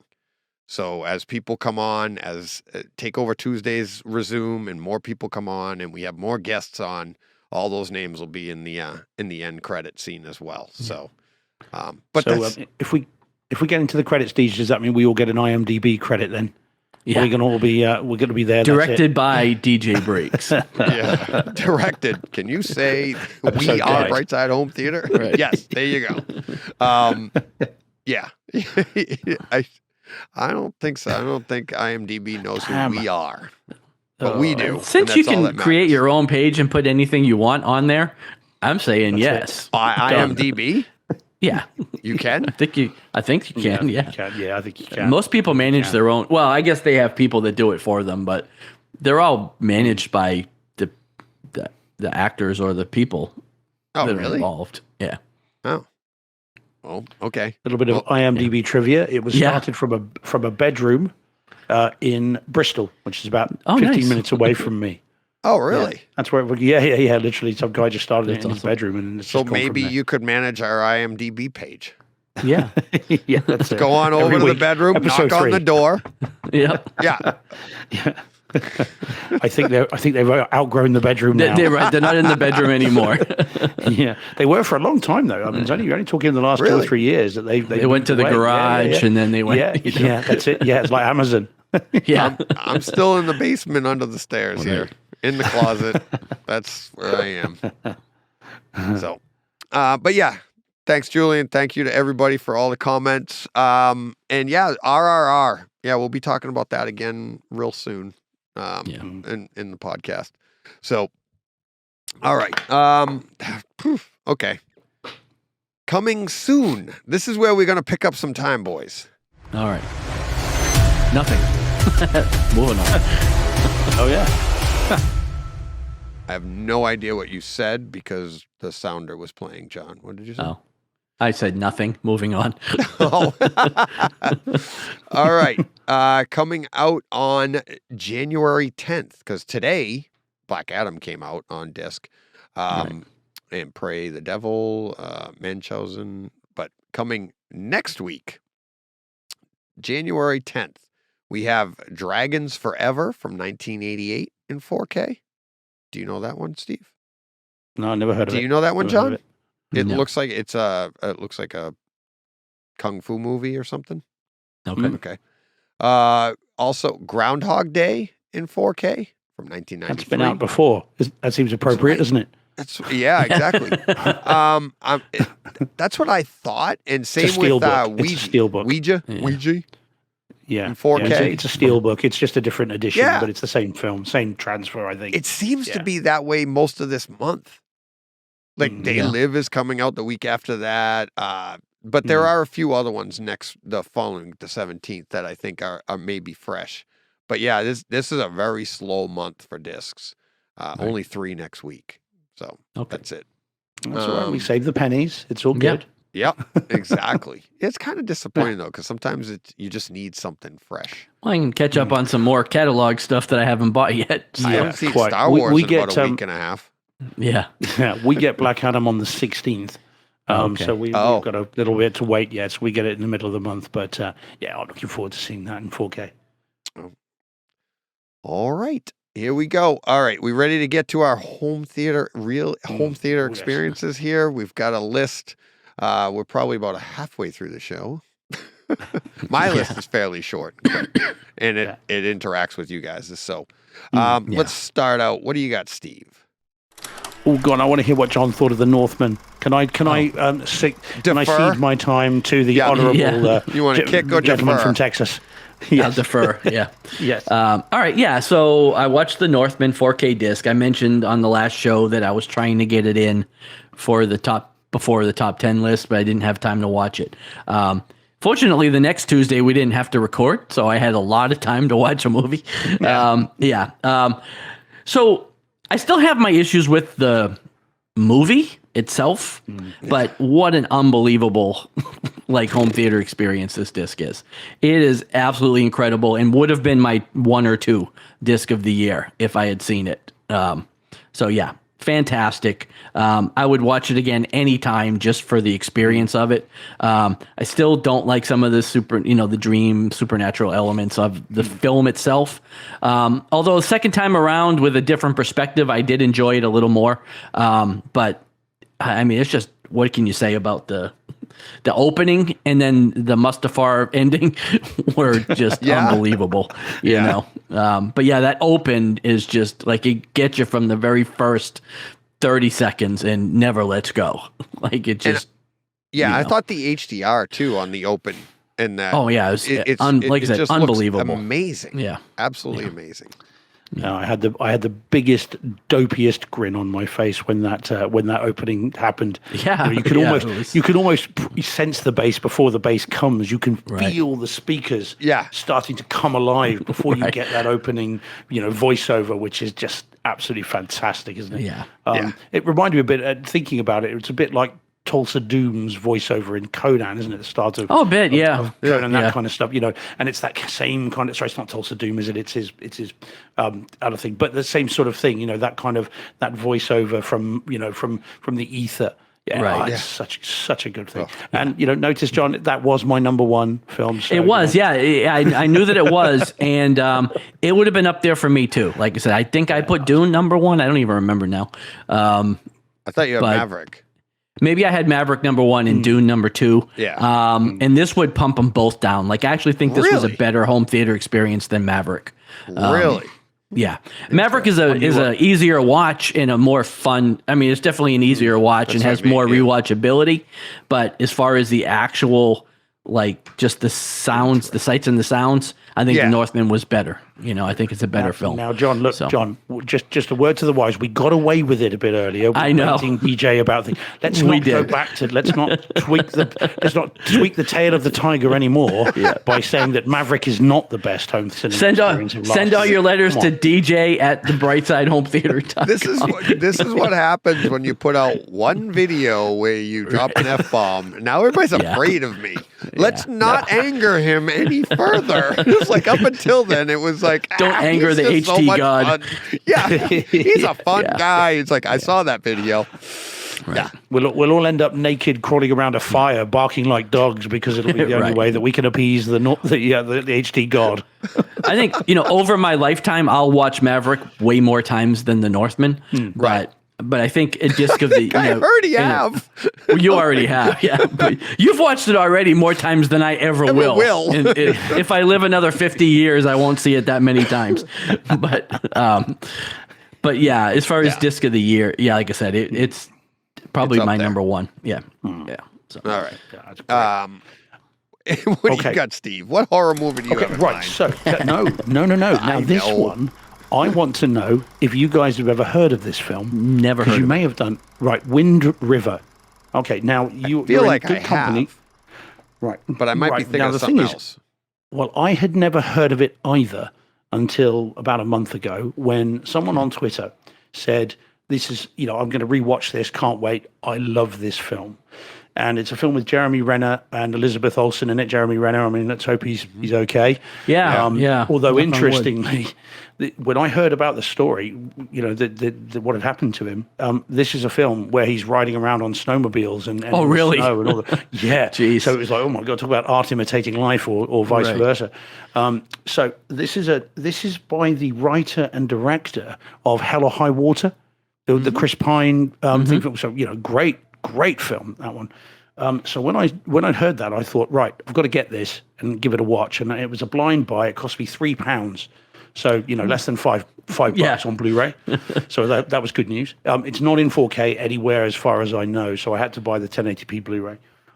So the film is about a murder that takes place on an Indian reservation.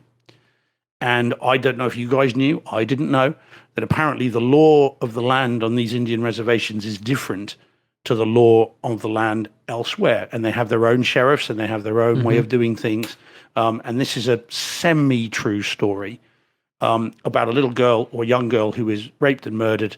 And then Elizabeth Olsen comes in, not as the Scarlet Witch, but comes in as the as an FBI investigator who's immediately an outsider, and she has to be sort of shepherded around by Jeremy Renner, who is the sort of the local guide stroke hunter. There we go, back again.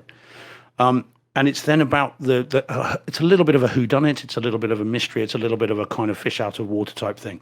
And as a film, it is fantastic. And this honestly could have been one. it's one of those films that I cannot believe I'd never heard of. I cannot believe it's not had Oscar buzz. I think it's from like 2017 as well. I was just say how new movie. Old is it? Yeah, it's not new, but it's not old, if you know what I mean.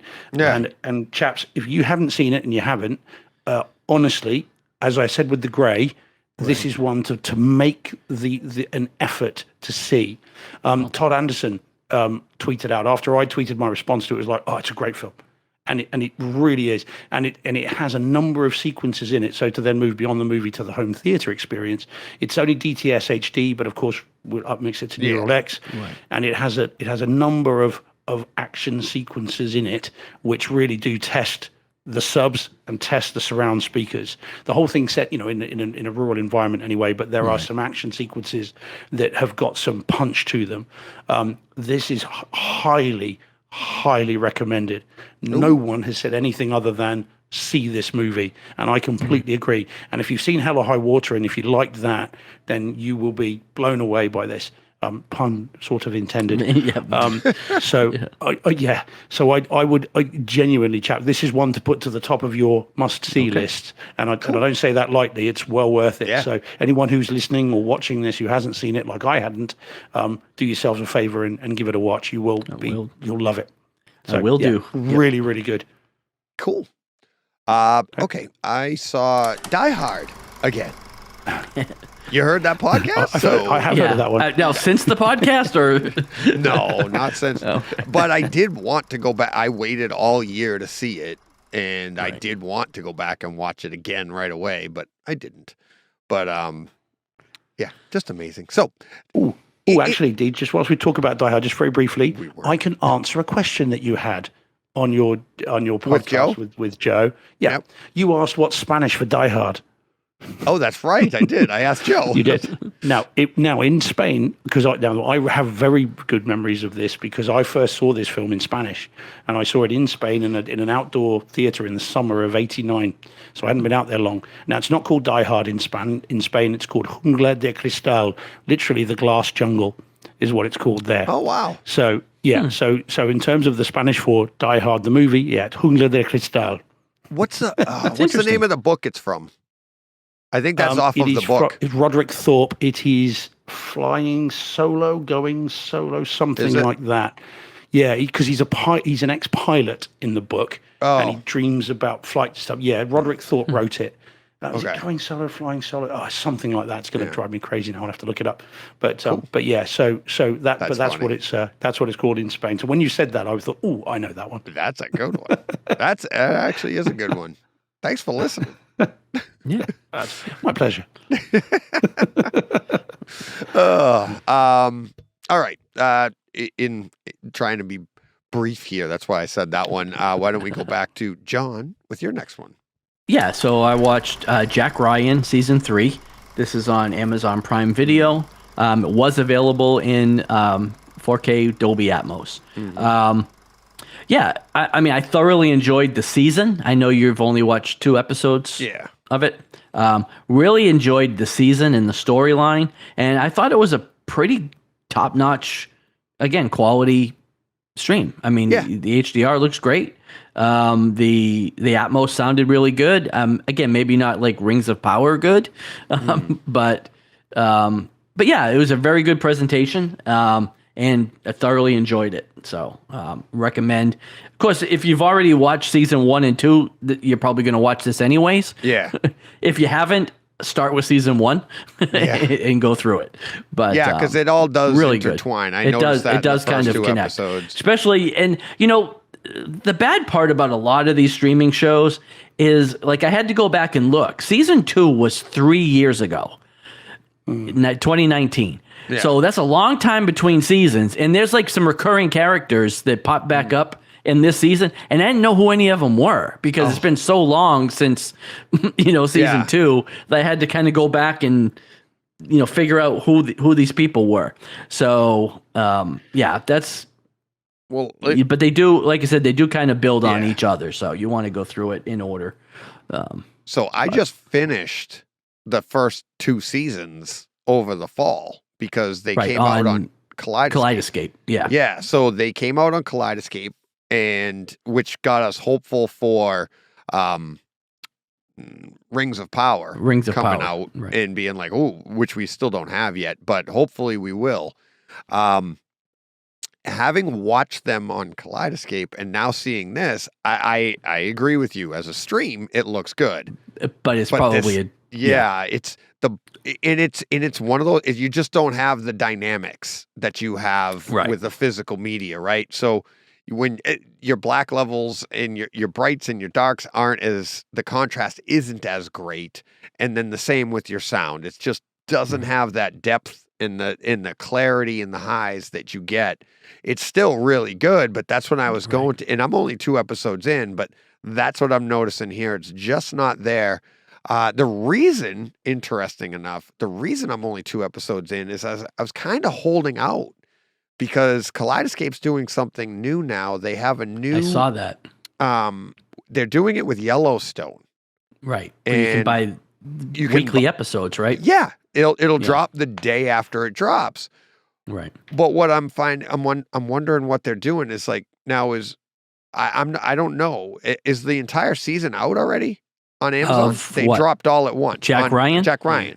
It dropped all at once. Okay. Yeah. Which was weird because I kind of Rings was of Power. expecting a weekly thing. Yeah. But yeah, they dropped the whole season. So it is, so Kaleidescape might get it pretty quick. Anytime soon, I would think. Yeah. But maybe not, because they want people to be watching it on Amazon for a while, and then they'll drop it when the physical is coming out, shortly before the physical. Right. But I was kind of holding out for that, and I was just like, well, I can't wait any longer because I really like the series. Right. The reason I waited so long on the first 2 seasons was because you and I have talked about it, chat, and now here, it's many times. Amazon was such a disaster with trying to get it in Atmos. And that first season was really rough. Yes. It was really hard to just get, and I didn't want to watch it until I had the best possible quality. And then by the time my system was up, and there was other things, and then when it dropped on Kaleidescape, I was like, all right, I'll start again. And I watched from beginning to end, and I think it was like, wasn't until like episode 6 or 7 of season 1 where I finally was like, okay, I haven't seen this before. Because I'd seen it so many times, started it and been like, no, this, But yeah, it's a great series. It is a good home theater experience, bordering on great. I love the score, if you will. They make a lot of nice sounds that bounce around your room that seem unique to this show. I don't know how else to put it, but it is pretty cool. Very, very dynamic sound stage. Lots of fun stuff and action too. Gunshots galore. Very good.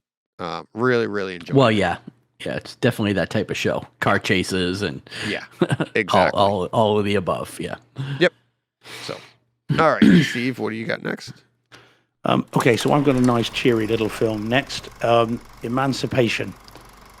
This is the Apple TV Plus movie, the slave movie with Will Smith, which was this time last year would have been Apple's, because it was shot in the summer of, not the summer just gone, the one before. So this time last year would have been Apple's hope for the Oscars this year. Something happened. I'm not sure what happened. Something that just meant Will Smith's just not as bankable as he was. I don't know if you can help me with that. Anyway, so the film is very, very well. It's another one in our series of movies that you endure, you don't enjoy. Right. You watch the film with an ever-growing sense of dread and horror at what you are seeing and what is unfolding in front of you. But this film is never less than riveting. I thought it was really, really well done and a very unusual film. Have either of you seen it, by the way? I don't know I can took see the why, holidays off from that. Well, I get that. I get that. Yeah, because it's not an easy watch. Yeah. When you've seen it, it'll be interesting to talk about it again because there are some interesting stylistic choices that they make, which are spoiler free. But I don't, you wouldn't know what I'm talking about until you've seen it. Right. So it's a very riveting film. And it's a challenging film, and as it's supposed to be. From a home theater perspective, it's an unusual one as well because these stylistic choices affect the image quality and they affect the sound. But overall, it's really good and well worth seeing if you are in that frame of mind, bearing in mind the subject matter. But yeah, no, it's well worth it. Definitely worth picking up. Again, Apple TV, you know what you're going to get. You're going to get something that's decent quality. Really It's perhaps, again, I think this again is going to come back to the discussion once you guys have seen it, because I hope you will at some point see it. I think it is slightly hindered in terms of its top quality because of the stylistic choices that are made. There are some interesting things being done with this film, both sonically and visually. So it's not up there with the best that Apple TV Plus have got to offer, but it's still very good and it's well worth seeing. And as a film, it has. Yeah, it's good. Again, if you can get through things like 12 Years a Slave and stuff like that, then that's kind of what you're talking about. And it's well worth it. I don't want to give anything away, so it's well worth seeing. I'm not going to say enjoy, but give it a go. Give it another one of those. Oh yes, very much so. All right, John. Oh, is it me again? Yeah. Yeah. Well, why don't John go? You guys got way more than I do. You want me to go? Sure. Hang on. I can jump in on this one as well. So. Yeah, because this is on your list as well. Yeah. So next up is Glass Onion from Netflix, 4K Dolby Atmos. It's obviously a Knives Out mystery. As far as the home theater perspective, this is not necessarily a Dolby Atmos movie, but visually I thought it looked great. I thought the HDR and everything looked fantastic. The Atmos was there, but it's just not that, it's not an action movie. It's not a lot of gunshots. And I mean, there is a scene towards the end where the Atmos shows up. I won't spoil it for those that haven't seen it, but I thoroughly enjoyed the movie though. I don't think it was quite as good as Knives Out. Was funnier. I haven't seen that. You haven't seen Knives Out? No. Knives Out is great. Yeah, Knives Out I've is heard. great. I thought Knives Out had a better cast. I liked the characters better. I thought the mystery was a little better in the first one. But this is very enjoyable. Like, in my opinion, I thought it was a lot of fun and definitely worth the watch. So, Steve? Yeah, I had almost an identical conversation this morning with a friend of mine about that, who said exactly the same thing, John, who'd seen them both and said he preferred Knives Out to Glass Onion. And I feel the opposite way. Okay. I preferred Glass Onion to Knives Out only because I loved in Glass Onion, which I really did enjoy. And to give you some context, because this had to work for me to enjoy it, because I was on call. I got woken up at 2:00 in the morning, and I had this horrible cold before Christmas, and I couldn't shake it, so I couldn't go back to sleep. So I then watched for 2.5 hours this film using these headphones and an Apple TV in the spare room, because when I'm on call, I sleep in the spare room, so as not to wake the household. And so I watched it for a 2.5-hour movie between 2:30 in the morning and 6 a.m. or whatever it was. So it had to work to keep my interest. I watched the whole thing through. I loved it. Yeah. And the reason I loved it is I loved the lightness of touch, the froth. It's just very, very funny, I thought, as well. It was funny. Cast all seemed to be having a whale of a time. Yeah. And then I thought that Daniel Craig was really hamming it up this time. And he did a bit of that in Knives Out, but in this one, but much more in this. Absolute ball. Yeah. And I really responded to that. I thought it was really good fun. And so for me, I thought it was better. But having said that, I've only seen Knives Out once. I've got the 4K disc, and I need to see it again. But this one just seemed to me to be a director and a cast that are hitting their stride, that have they've done the warm up, and now they're cooking with gas. And that's kind of seemed how it seemed to be. The new phrase, Deej?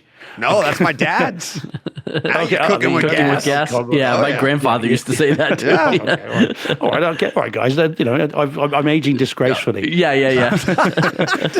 But yeah. So I thought it was they'd hit their stride. They were. It was fantastic. I thought it was really funny, and So this was good. And I'm not a big Rian Johnson fan. I haven't quite forgiven him for The Last Jedi yet. That's my own personal bugbear. But so no, I thought it was really good and well worth worth watching. But for as sure. I said, a friend of mine, my best friend is of your opinion. He says, liked them both, but Knives Out was his favorite. Yeah. So yeah, well worth watching. Cool. All Yeah. right. Okay. Then Steve, why don't you go again, since that was John's anyways? You go again with your next Yep. one, which is Okay. nice little flip from Emancipation here. Yeah, this is a smooth transition. Yes. I think we can say here from so Emancipation to G.I. Joe Origins, Snake Eyes on 4K disc. Right. Okay, so this is one I bought not long after it was released. And it was a blind buy. I hadn't seen it, and it's been sat on my shelf since it came out in 2021, and I have never quite got the desire up to watch it until just before Christmas. And I thought, do you know what? I've bought the damn thing. What was the point of buying it if I'm never going to watch it? So I thought, do you know what? I'm going to sit down and watch it. Now, I've got the other two G.I. Joe movies in 4K. Yep. I quite like them. They're very guilty fun. pleasures. Right, But for sure. They are, and they are in the Transformers mold. It's interesting. They're both from Paramount. It's that kind of, it's Hasbro. just nonsense, and it knows it's nonsense, but you kind of check your brain at the door and away you go. And actually, I was quite surprised at this. There's a little bit more to it than I was expecting film wise. It's not. Well, first, it's not awful, which is good news. It is exactly what you think you're going to get is what you get, with a little Not bit a lot of extra dialogue? kind of. He does talk in this. Yeah, he Oh, hasn't he got does? silent There is. yet. Yeah. Yeah, no, and in fact, he isn't really Snake Eyes even at the end. I mean, it says G.I. Right. Joe Origins. He doesn't quite Getting get all the way there, there because yeah. you need sequels, don't you? So Right. Right, this right, is a right. franchise.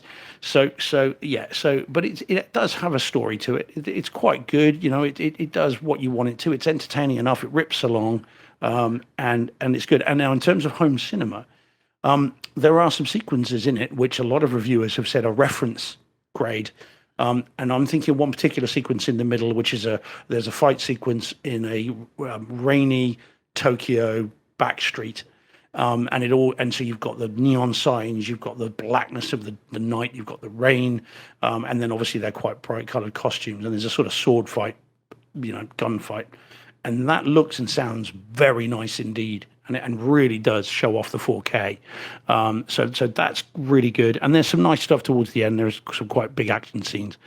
So it's a solid 4K disc. I'm not sure I'd call it reference, because to me reference means all the way through, not just individual sequences. For me personally, if you're going to say it's a reference disc, needs to be all the way through. And I'm For not a sure there reference is that. disc, but you can have reference Yeah. scenes or something can, that you're you like, can. hey, if somebody comes in my theater, I got to pull this up. That's reference. Yeah, Right. but this has been referred to as a reference disc through a number of reviewers, and I'm not quite That's sure I'm tough. there. But it's a very, very solid one. And by now, I mean, Kaleidescape in particular, Deej, but also I'm sure, John, if you're picking up a bargain, it'll be very, very cheap now. Oh, I own it. And well worth. Oh, great. So have you watched it? I own it. I've watched it. Yeah, I watched it last year when I bought it. So what did you think? Sorry, I didn't realize. Sorry, forgive me. Yeah, no, it's fine. I feel pretty much the same. Like it's a very serviceable story. Like I didn't go into it with super high expectations either. I just wanted a fun kind of action movie, and that's what it is. It delivers on that. I'm not super into the G.I. Joe mythos, but I was a kid. I played with the toys and read the comics. So, but yeah, I agree. It was a lot of fun. And I don't think it was a reference disc either, but it had some pretty good scenes. I'm trying. It's been a while since I've seen it, but I'm remembering like fighting in a tunnel on cars and some kind of scene there that was pretty good. If I'm remembering the right Could have been movie. Bloodshot. Yeah, you are. but No, okay. you are. Yeah. Well, Bloodshot as well, but no, this was Right. Yeah, they're kind of on different vehicles and having some fights in which that was a pretty good scene too, if I from what I recall. But yeah. I agree. It's solid. Yeah, it's worth a watch. I think you'd really enjoy it, Deej. If you like the other ones, I think you'd really like. Well- You're into that kind of thing. You'd like it. Let me tell you my background. Snake Eyes, my favorite character in G.I. Joe. Oh, yeah. Loved him Everyone's growing up. should be. Loved Yeah. like the entire idea of him in the cartoon, right? Right. had the little figure, had all of that, and I was probably, what were we, John? Like 15 when these things came out. We were a little bit older. That was 84, 85 when those were coming out. We were older. My brother's 4 years younger. I was just getting out of the Star Wars phase, and that was coming in. Yeah. But loved Snake Eyes. So when this thing came out, I didn't get an opportunity to see it in the theater. I don't even know if this made it to a theater, to be honest with you, because that was right around that time. Yeah. So I bought the digital release when that came out. I think I started it, but I was going to watch it. Another one of those ones that I was going to watch with my son. So I was like, oh, then the disc came out. I bought the disc and I was like, okay, now I'm going to, nope. Didn't get to that one either. Haven't watched it. Then it came out on Kaleidescape. I own it there. So you've bought it 3 times. Yeah. Haven't watched as many it. as Bloodshot. I mean, Not as many as Bloodshot. we're definitely getting a sequel now So because you tripled the box office. So when all I by saw yourself. this show up on Steve's list, I was like, yay. Maybe I'll have some motivation to go watch it. Yeah, exactly. Did you see it? Did you watch it? No.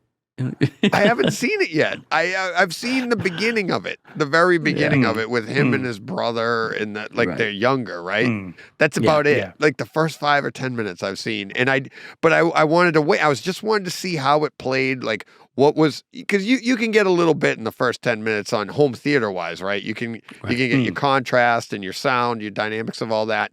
So I wanted to get a feel for that, but then I was holding off to watch it with my son because we both. It was one of the popcorn movies we wanted to watch together. Obviously never got to it, but I own it. Every time there was an upgrade, I bought it. Because I'm like, well, I'm not going to go and watch the digital now. It's on disc, so I need to have the disc, right? But then I get the Kaleidescape. I'm not going to watch that when I can do this. I'm like, what the heck? It's funny how those films do come out, don't they? I mean, again, how long it took me to see it. I mean, I've had it months and months and months.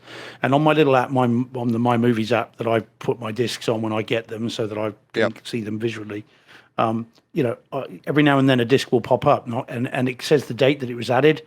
And I can see, and that one had been there for, 8 months. Right. And again, just thinking, well, at some point you just think, well, why did I buy it? Right. If I'm not going to watch it, why bother? Right. Oh, That was the motivation to finally see it. And I'm glad I've seen it. I don't think there'll be another one because I think a lot of people felt the same as we did, which is, there's a Snake Eyes movie, yay. And then just forgot all about it a week later.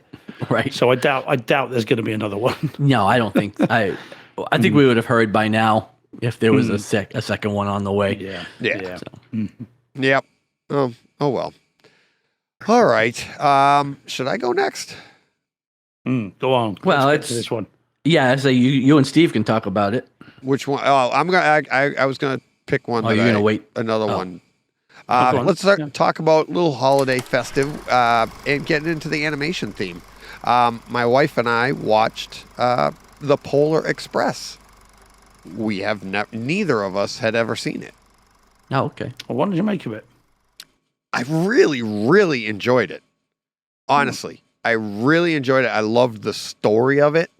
I loved the holiday theme, everything about it. I loved the story, but home theater wise, I really liked it. I saw it in 4K on the Kaleidescape. It's DTS Master Audio 5.1. Obviously, we upmix that. But what I found to be really interesting is, I think it was somebody recently told me that it doesn't hold up. It's because it's so old. They said the graphics don't hold up. I found it fascinating, and I thought it looked fantastic. Oh, there's another one I got to put on the list that it's not on, that you guys can't see. I haven't mentioned yet too. Another animated feature, because of the Polar Express. You have to keep in mind how old this movie is. It's almost 20 years old. It came out in 2004. The technology that they had then for this type of animation wasn't what it is today. But when you keep that in mind and you give it the credit that it's due, I think that the graphics in this really hold up. And I think the 4K actually enhances that, because you get, with that HDR, you get every texture, every nuance that they were able to deliver back then. And with that in mind, I think it can give you a newer appreciation for the technology that they had. It's, their faces and their eyes and the way they look, it doesn't look as good as what they can do today. No question about it. But what they were doing back then, and this was one of the things that was able to get them to where we are today. And you can see all of there's so many nuances to this movie in the picture. I'm talking that, like, some glows and highlights and sparkles and things even just their eyes. I know people don't like the way they look around, and that's a joke in other movies that we'll talk about in a little bit. But they didn't have it all, no doubt about it. But they still made, the skin looked like dry skin or dry, but eyes. And John knows this when we used to do our drawings. Like, how do you make the eyeball look wet? It's like your eyeballs are supposed to have a sparkle, a twinkle to them. You're supposed to look wet, but your forehead isn't unless you're sweating.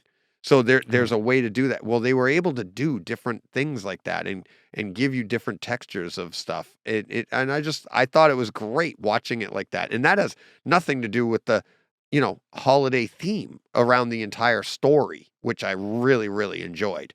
Again, don't know why I hadn't seen it until now. But glad I did.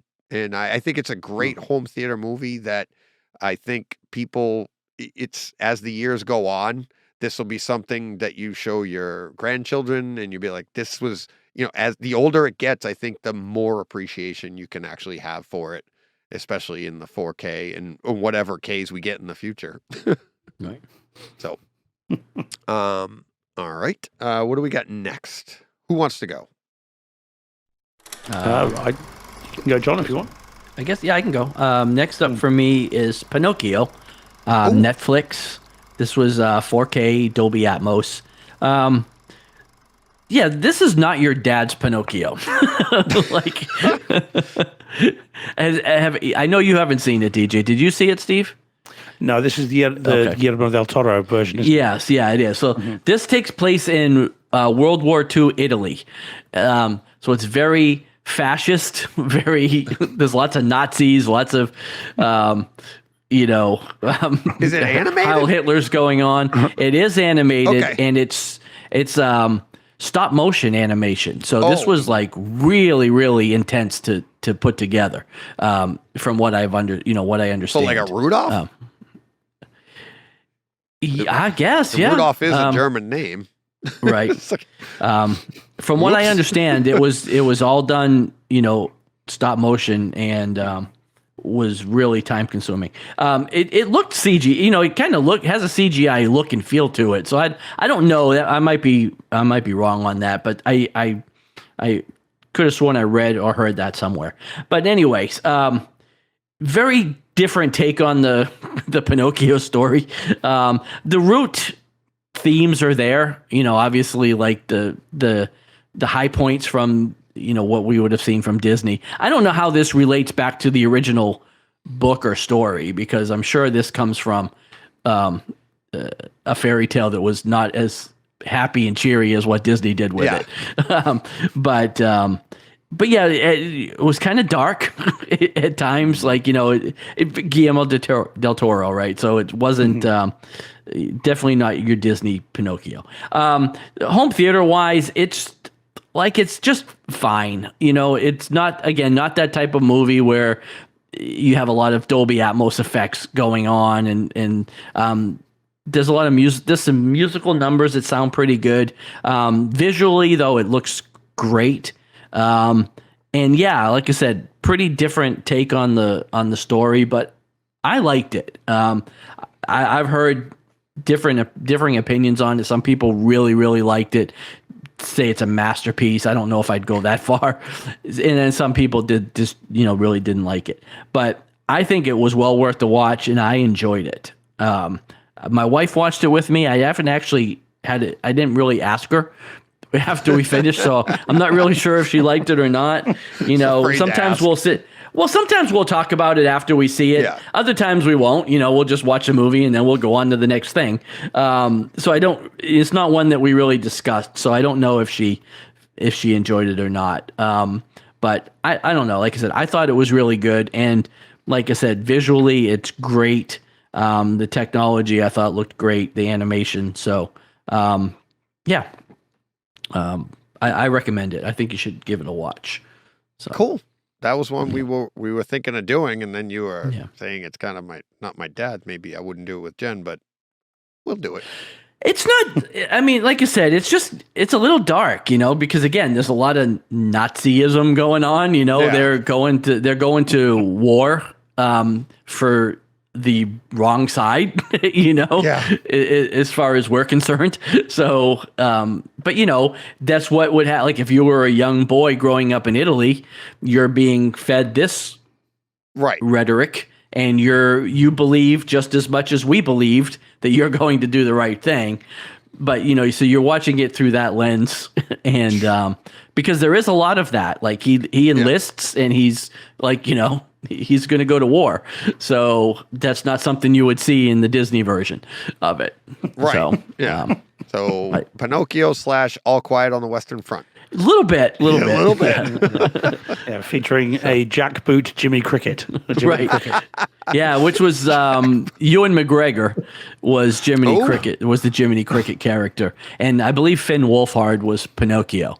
And both did a great job, Nice. Ewan McGregor, you can't ever go wrong. And he's the levity, the Jiminy Cricket character is kind of like the conscious, but the humor, he brings the humor to it.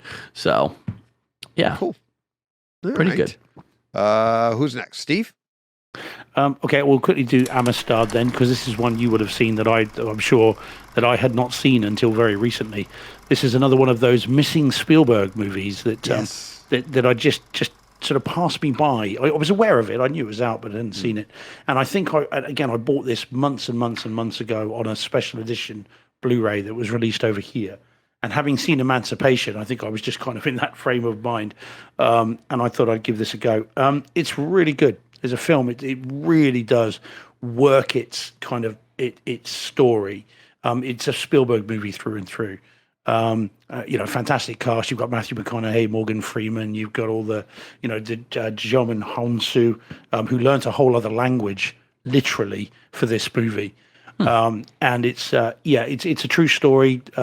Based on these slaves who essentially revolted against their masters on a ship, and the ship essentially comes ashore in the US, and there then becomes a lengthy legal battle as to whether these slaves are property, and if they are property, to whom do they belong? The Queen of Spain says they belong to her because it was a Spanish ship. The US says, well, no, but they belong to us. And then there are a group who say, well, no, they should be freed, because they're not property, they're people. And it's a fascinating, really well told story, which is quite graphic for a Spielberg movie. At the beginning, it's quite graphic. The revolt at the beginning is revolting, and there is actually blood and guts and violence in this, which I'm not used to seeing with Spielberg. Even Jaws doesn't quite go this far. But it's really good. It's a very well told story, and as a movie, it's well worth seeking out. And don't let the kind of the legal battle perhaps put you off, which it did me. For ages I thought, it's going to be really weighty and hard to watch, and I'm not, and I'm always wary of the American legal dramas because I don't know much about the system. But it's very good. It's really well done. And in terms of home theater, video-wise, it's a movie from the 90s. It looks like it's from the 90s. It's not, it's not going to blow your mind in terms of how it looks. But the audio is decent. The Neuralex, it's DTS-HD upmixed to Neuralex. But the Neuralex is actually quite good. And there are some nice crowd sequences. You get some envelopment. There are bells ringing and wind blowing and all that kind of stuff.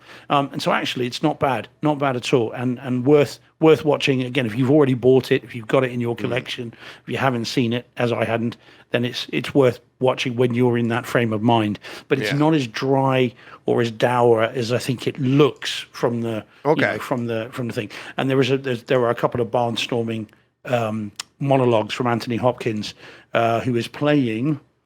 It's an ex-president. I can't think who it is. I've forgotten who it is. But he does a couple of really, really sort of Shakespearean monologues to the court, which are fantastic, and apparently did them in one take.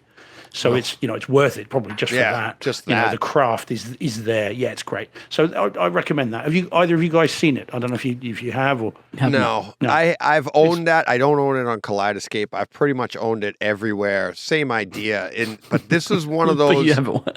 Well, because I knew it's one that I wanted and I want in my collection, but after Schindler's List, Spielberg, Schindler's List, that whole thing, that heavy thing, it's like you said, Steve, you have to be in that right frame of mind. Yeah. And when do I want to get into that? And like you said, if you're saying it's not as heavy-handed as it appears, like I had, you watch the trailer for this and I'm picturing like Schindler's List, I'm picturing, like you said, and then, you were just talking about Emancipation and you're like, I know that was out before it, but that idea, going in, it's like, all right, let's sit down and do this. And that I really, it takes a lot for me to get to sit down and do that because I'm like, So, but I have owned it. It's one, especially Spielberg. It's any of these things, you want to have it in your collection and when you'll get to it someday, but I just haven't.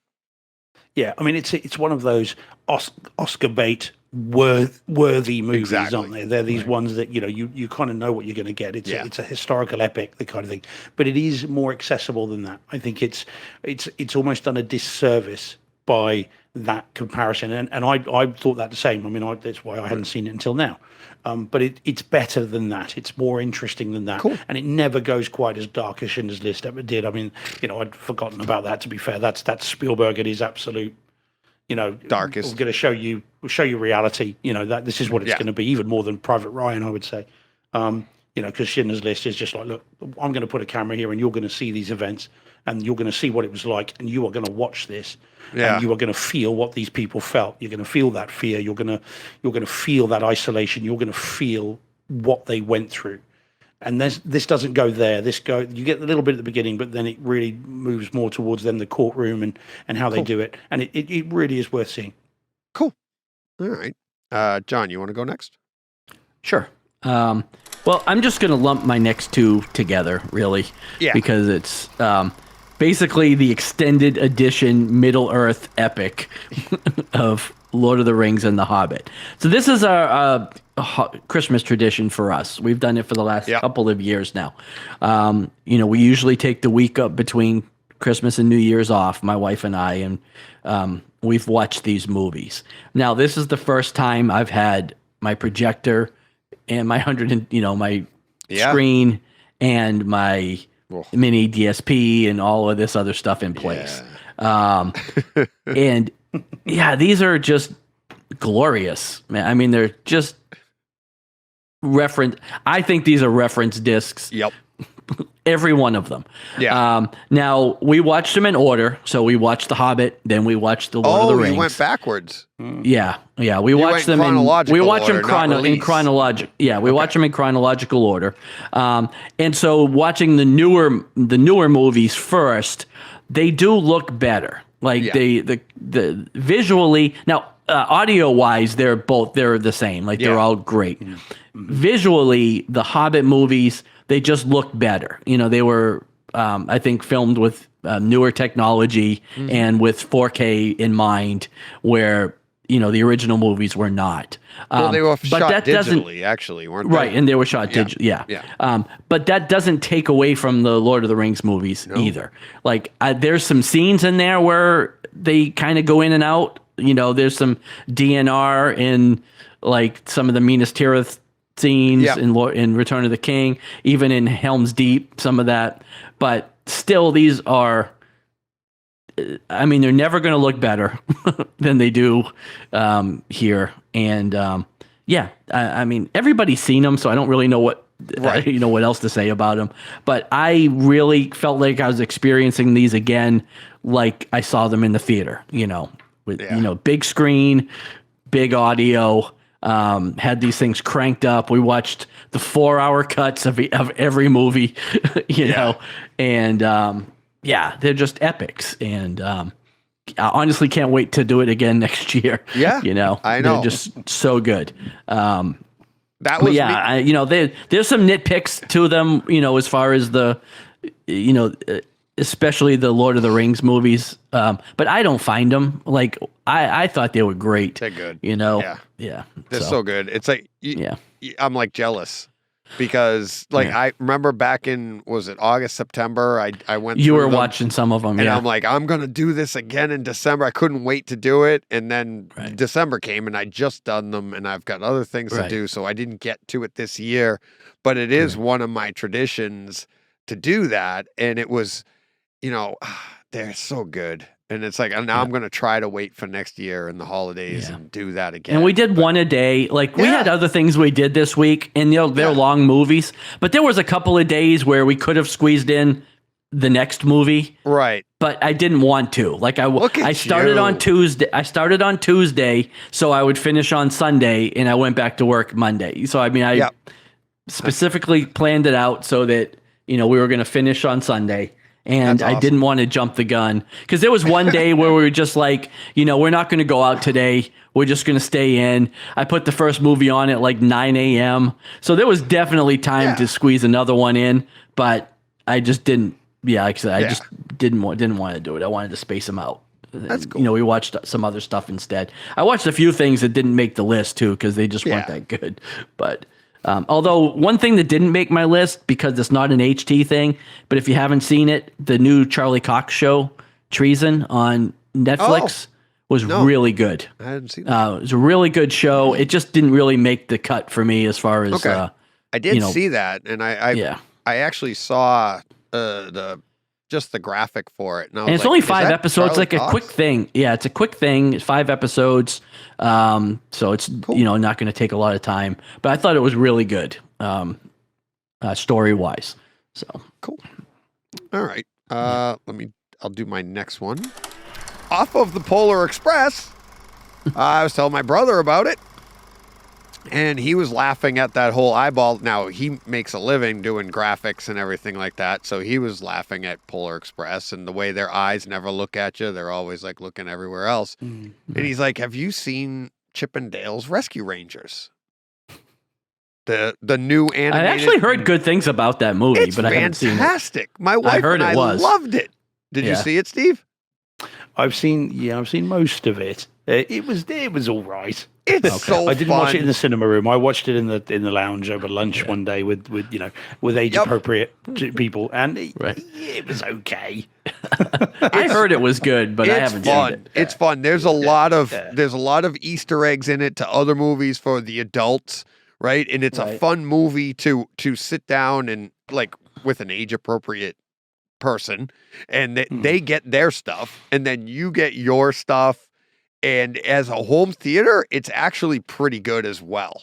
It's the graphics are good because I can't remember which Chip or Dale, but they even say it's in the trailer, and he's like, "I've had the 3D makeover, the 3D upgrade." Yeah, it's the 3D upgrade. It's fantastic, and the jokes that they do on all that, and there's even, like I said, in the movie, one of the Easter eggs is they make fun of the Polar Express.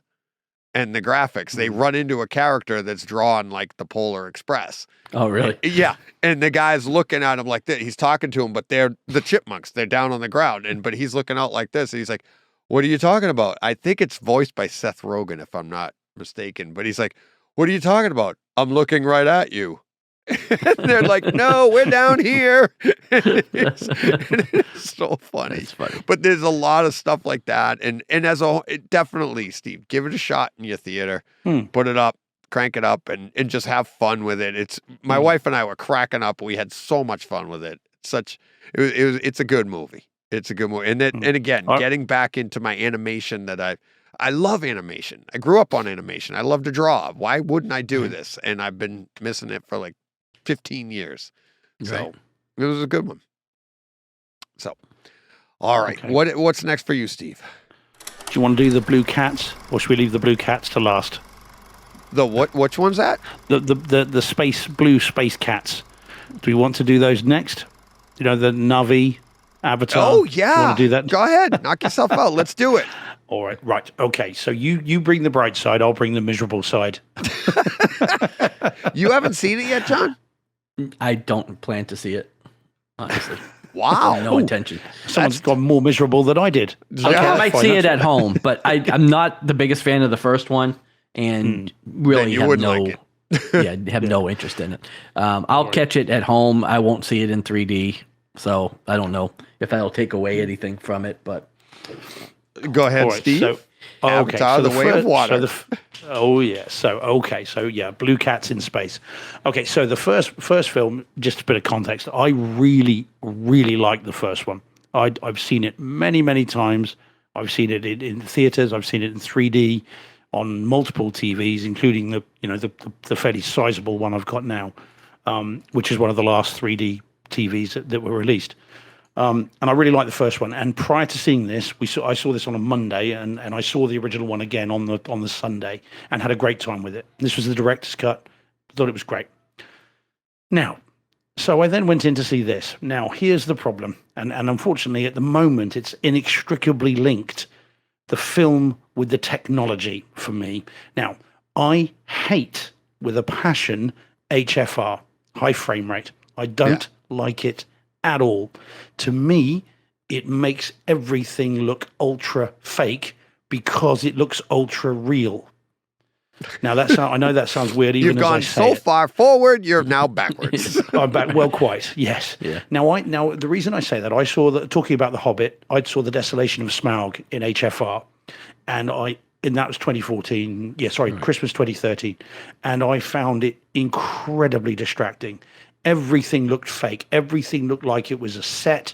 Everything just looked like it was a cutscene from a video game, the whole movie. And since then, I have deliberately avoided HFR on everything. I didn't see Gemini Man, even though I know it's available on Blu-ray and non-HFR. I stayed away from it. Billy Lynn's Long Time Walk, I saw about 2 minutes of it, and again, I'm like, I can't do this. So I went to see this one, and then on the Monday, the showing as advertised was Avatar: Way of Water 2D. So we go in, sit down. The movie starts. As soon as the Fox logo came up, and you get that moving pan, it was very smooth, and I thought, oh no, and I was just saying, no, maybe it's just a new logo, maybe they've just changed it. No, it's not. You're all good, but no. So then unfolds for the next 3.25 hours of my life that I won't get back, a mixture, a bastardized, homogenized Frankenstein's monster of a movie, which is, it's going from HFR to 24 frames per second, back to HFR, on and on and on for 3 and a bit hours. It was horrible. And now I saw it with 3 people. The other 2 people didn't even notice it. All right, so it's only me. Okay, now I know that, and I know this. Oh yeah. But it was dreadful, and I was so distracted by it. Again, look, I know that this is incredible effects work. I get that, and but again, every time it goes to HFR, it looks like a video game cutscene. It looks like it's so real, it's fake. Even again, the blue cats, they look amazing. The Na'vi look great. But it's so distractingly fake with the background that I just could not get into it. And I hated the experience. And unfortunately, then that affects the film. So I didn't enjoy the movie. I thought it was overlong. I thought it was trite. I couldn't tell one character from another.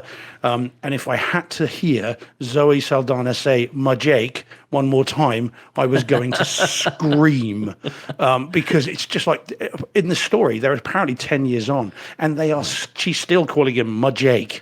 Right, which I find very odd, and has become a bit of a joke with people that I saw it with ever since. Everyone now and while someone will go "Ma Jake," and everyone will stop laughing. So unfortunately, I was let down by the fact that the screening was not advertised as HFR. If I'd known that, I wouldn't have seen it, and if that was the only way to see it, I would have waited for video, same as you, John. And I am praying, not quite literally, but I am praying that the Disney Plus version at least is going to be in 24 frames per second. I'm hoping that the 4K disc will be, and I'll say it now as I said it on Twitter after I'd seen it. If they release this in only HFR or the mixed homogenized version, I will never see this film again, because I am not sitting through that again. Right. I'm not. I'm hoping they'll release it normally, and then I can watch it again, and hopefully I'll enjoy it. Now, is That's it what I've got that to way? say about that. Is that the only way you can see it in the theaters, though? Well, that appears to be. I don't know. Well, Yeah, 'cause I haven't this is the seen thing. James Cameron has said it's in HFR and 24 frames per second, and it switches between the two. Now, as far as I know, that's the only way you can see it. Either all HFR in 3D or HFR 2D, and it mixes between the two. And if that is the case, then the home video version, I'm hoping it won't, because of course most people's TVs on Disney Plus would not play it. Right, Disney just Plus wouldn't show probably it. won't. Yeah. Yeah, so fingers crossed, I mean, so I was just floored by how bad it looked. Now I know that's an outlying opinion. Deej, you can now correct me and tell me why I'm wrong. But I just, it was so distracting. It was horrible. Anyway. Okay. I'm not going to correct you. VJ agrees with you in the stream. VJ says, I agree, Steve. HFR makes everything look so fake. See, here's the thing. I'm not going to disagree with you. Yeah, HFR makes things look different. Let's put it that way, right? Mhm. My contention going to like Gemini Man and Billy Lynn's Long Halftime Walk, now Avatar, any of these, high frame rate things. If my contention is, if movies were shot like this from the beginning, this is what we would be used to. Right. So that's the part that I have trouble with when people go, this is wrong. Well, no, it's not wrong. It's just different. Right. And it's like neither 24 or 60, or in this case, Avatar is actually 48, I believe. So whatever it is, high frame rate, 24 frames per second. If we went back to 24, people would be like, this is weird. Doesn't feel right. It's like the other one's more lifelike. Neither of them are accurate to what we actually experience in real life. But you know what that's my point. It's like neither of us is wrong. Nobody's wrong. And what I like is that artists are trying to push this. They're not push it on us, but they're trying to push the envelope. They're trying to create something, create a buzz, create a talk, do something. I mean, you have different artists working in oil painting and they're only painting the left side of the face, but they flattened it out. That doesn't make sense. That's not the way it's supposed to be. No, it's an interpretation. That's all they're doing here. And I love it. I absolutely love it. I eat this stuff up because I like to see technology used in different ways. Who knows what this is going to expand on the next artist? What can I do with this, right? Cameron has his takes. Ang Lee has his takes. People are doing different things with different, you have Christopher Nolan has his takes. And then other people take these things and then they make their own things. And that's what I think is fun about it. Avatar, The Way of Water. I've only seen it in 3D. I didn't see it in 2D like you did with the variable aspect ratios. Not aspect rate, frame rates, right? Frame rate, yeah. That maybe I wouldn't enjoy that either. Because like you and, most of the people listening, we do have an eye for this stuff. And you'd be like, oh, I'm in, I'm out. I'm in, I'm out. That would be distracting. Watching this in 3D was absolutely mesmerizing to me. It was, my wife, not a big fan of 3D. She says she gets headaches. She does this, does that. She enjoyed this movie. She was like, that was fantastic. I think that's where the high frame rate pays off, because in a standard 3D movie at a lower frame rate, it can, with both of your eyes going, it can bother some people. It can, I have 3D in my theater. I'm hoping I can get this in high frame rate in my theater. I don't know if we have those capabilities at home, but you can only watch so much 3D in your own home because it does. There's a fatigue there. This one over 3 hours long, and you're like, it was fantastic.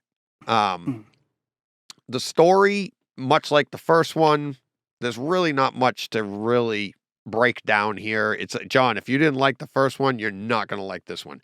If you love the first one, which you did, Steve, when this comes out on Disney Plus in 24 frames per second the entire time, I have a feeling you're going to be like, I love the story. There's a gigantic father-son story here that I absolutely loved, from beginning to end. And when I've seen it twice now, in the second viewing, knowing the entire story, when you open up in the first story, you're like, oh wow, okay, there's some nuggets there that really pull on you. Now, I saw this once in Showcase Cinema X Plus, which has Dolby Atmos with your nice recliners. You pick your own seat and everything. But like I've said all the time on this podcast, I'm like, the audio there it's not as good, because you've got your own row. You can get up and go to the bathroom, plenty of room. You're not really blocking anybody's view because of the way they divided it out. But now you're divided from those speakers. Okay. So the audio there just isn't as good. Went to see it at IMAX at Jordan's Furniture. Old school. General admission. You buy your ticket, get there early, wait in line, because this movie was pretty much during all of Christmas break was sold out. So you had to buy it, and I bought mine well in advance, but I kept going. Every time you went there, sold out, sold out, sold out, sold out. Get in line. You get in there. Old school. You're sitting in a chair that's probably smaller than this chair I'm sitting in right now, and there's no space between you and the people in front of you. You're like upright. The room is wider than it is deep. It's a obviously giant screen. That was a nice experience. I can't say, sorry, Carl, I can't say that this is what I want to do all the time, but it was nice. Okay. The sound there, mixed bag here. This is where it gets real interesting, I think, especially for home theater nerds like us. The high-end sounds, the pans and everything were absolutely top-notch. And I'm saying that for an IMAX theater.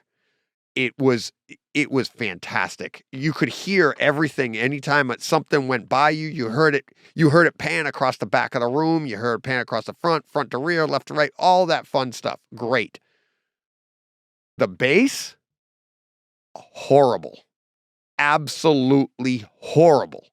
Because they were relying on the seat transducers.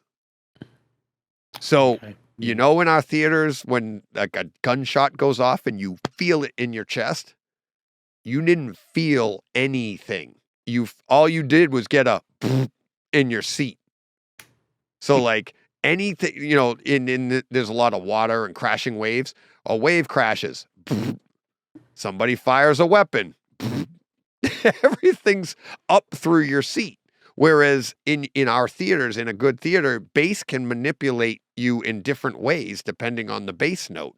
Like we were talking earlier about with Hans Zimmer, you get that, that's going to vibrate up through your seat. But you get a good bass from a bass drum or something, you're going to feel that in your chest.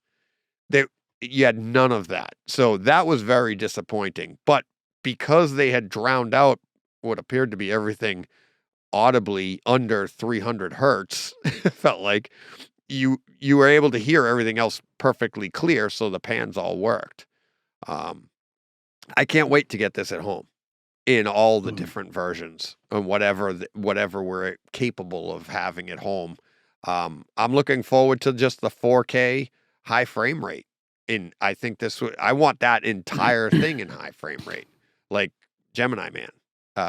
Looking forward to it. So, I think, it's fun. It gets people talking. So, yeah. As I said, if it's HFR, I'm not watching this film again. I will not. I'm not putting myself through that again. But let's see. I don't think it will be. I don't think Disney Plus is capable of that. Plus, I think it would be silly not to give people that option. You're shorting yourself, right? It's like if people don't want to watch that, and you're not wrong. There's a ton of people that think this. And it's if you do not agree with that and you don't like it, why wouldn't you just give that? I mean, I'm pretty sure that it's not that difficult a thing to lower the frame rates on your entire movie. I mean, with all the technology they have, you got to be able to take out information. So. Yeah, it's just whether Cameron will let them. I wonder whether Cameron will be like, you either show it this way or you don't show it at all. He does like money. So Well, yeah, but he's had his money. yeah, true. The problem I think that the reason I don't think they will release it in HFR only, at least on Disney Plus, is because most people's TVs wouldn't display it. You know, a lot of TVs just won't run that, so they're not going to want loads of complaints from parents saying my little Johnny can't watch Avatar because when he puts it on, there's a black screen. You know, he Do they even has anything come out streaming in high frame rate? No, I don't think No, they no. can. And so I don't think they the will. stream can handle it. Exactly. The data would be. You're doubling the frames. Yeah. It's like that's Right, the data talk would be about- crazy. They're already That's- compressing bandwidth. You're going to double your frames. That's why I That's- think any digital stream will probably be 24. normal. I'll give it 30, another go. 24, If it's in 24 frames per second, I will definitely give it another go because I want to like it. You know, I'm not Yeah. someone who set out to dislike it, but as I said, if it's HFR only, I'm not doing that again. And I can only hope that you know, moving forward, that decisions made to you know, cater it for more people more clearly. Yeah. Because I'm over 3D. It's very rare now that I watch something in 3D, even though I've got that Yeah. capability. I prefer 4K. I prefer the brightness and the sharpness of those images, as I've said before. So I can't. I just feel like I'm doing myself a disservice by watching it in 3D now because I'm just not on Right. board with it anymore. And I've got over 200 3D movies still. You know, they're in the collection, just sat there because I'm hoping one day, not in the not too distant future, we'll have glasses free 3D, and these may well be backwards compatible with it. And I've had some nudge in that direction from someone that would know. So you know, That's what I hopefully- was hoping this movie was for, but well, quite, but I've had a little nudge and a wink in that direction, suggesting that 3D Blu-ray might be backwards compatible with glasses free 3D. So this is the only reason I'm keeping hold of them, because I just do not want to watch more 3D stuff if I can avoid it. Right. But you know, and for similar reasons to Jen, you know, people that just don't like it that I watch movies with, Yeah. don't like it having to wear glasses and 3D glasses and you know all the rest of it. Right. So yeah, but there we go. But like I said, hopefully I'll like it more the second time round. It wouldn't be the first time. there you go. All right. What do we have next? Violent Night. Should we quickly do that? Let's do that one quick. Yeah. Okay. So do you want to do that one? Yeah. Yeah. You didn't see it, John, did you? No. Okay. What did you think of that, Steve? I thought the film was great. I enjoyed it way more than I expected. It was great fun from minute one. It is You know, bordering really, on a really horror fun. movie. Is it? I thought it was more Bad Santa and Die Hard. Yes. You know, mixed together Yeah. and kind of Oh, just definitely. Actually, no, Bad Santa, Die Hard, and John Wick, all mixed together. You know, and just given a kind of modern spin. I thought Yeah. it was very good indeed. I had a Literal great time with it. nods all the way through to those. Definitely Die Yeah, Hard too. But like, Yeah. I mean, it literally is like almost like they took the Die Hard story and they were like, we're gonna do this and we're gonna substitute instead of John McClane or Wick, we're gonna have it be this character, which was I don't want to ruin it for anybody, but I thought as an action movie, as a fun, it is gross. They don't pull any punches. There's quite literally. It's I mean, it is Violent Night. I mean, it is all the violence, sledgehammers, guns, all sorts of weapons that you wouldn't want to see people hit with or cut with or shot with. I mean, it is bad, but it's fun. It is so much fun. Like that's it's where you done get with into the with John Wick part. Yeah, the very knowing winks and the jokes and everything else. I thought it Yeah. was very funny. The only thing I thought was slightly odd is randomly it starts in Bristol, England, which is the place that's near to where I live, and I can assure you that's not Bristol. Not even close. And I You're don't know such a why it is stickler they for that decided with stuff. Bristol. They never talk about it again. They never mention it again. Why they went with Bristol? The only way I could get to Bristol, this is right at the beginning, so it's not a spoiler. Literally first frame of the movie, is because when David Harbour was shooting Hellboy, loads of that was shot in Bristol. Lots of that was shot here because there's lots of old, hall alleyways and things that they used for Hellboy. And so he would have been here for probably a couple of months. And all I can think of is that he said, "Oh well, let's have Bristol because I liked Bristol. I like because I Bristol. can't think of any other link to it at all. It's just bizarre.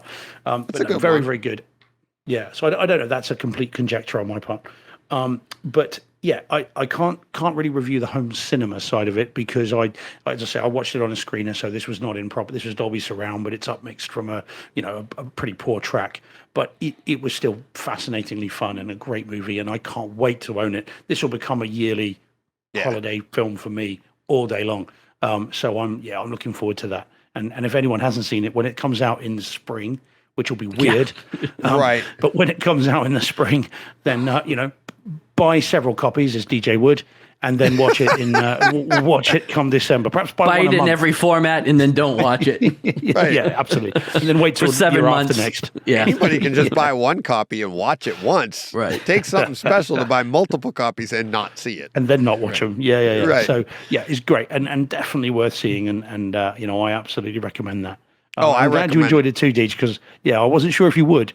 Oh, it's fun. It is so much fun. And in 4K Atmos, it's out on Kaleidescape already. And I couldn't pass that up. I heard some reviews of people seeing it in the theater, how much fun it was, and I was like, oh, I got to take this in. So yeah, when it comes out, I don't rush right out and buy it, especially if it comes out, like you said, in the spring. Like, nice holiday feature right after you're done with your Lethal Weapons, your First Bloods, and Diehards. Diehards. Yeah, it's like 1 and 2 both take place on Christmas Eve. Much like Violent Night takes place on Christmas Eve, so another holiday movie. Highly recommend. Great fun home theater experience. But yeah, not for mixed company and children. So No. All right. I can't wait. John, how far did you get into your? This is your last one, right? Yeah, this is my last one, and this could come up for the next several weeks, obviously, because it's going to take me a while. So we started a rewatch of Game of Thrones. This is really the second time I've ever seen it. Like, I've only ever seen it once on HBO as they aired. So this is my first rewatch. Obviously, first time in 4K Dolby Atmos. This is the disc set that I bought. You look like something's going wrong. Me? No. Yeah, no. I'm just moving stuff around, making sure. Sorry, I thought maybe I cut out or something. So this is the first time I've watched these in this quality, or again with the big screen and all that. We're about halfway through season 2 right now, so we got a decent chunk into it, but obviously there's 8 seasons, so we've got a ways to go. One little slight picadillo with the discs that is irritating me every time I go to put it on is that it does not default to Dolby Atmos. It defaults to 5.1. So I have to go in every episode, and now there's 3 episodes per disc.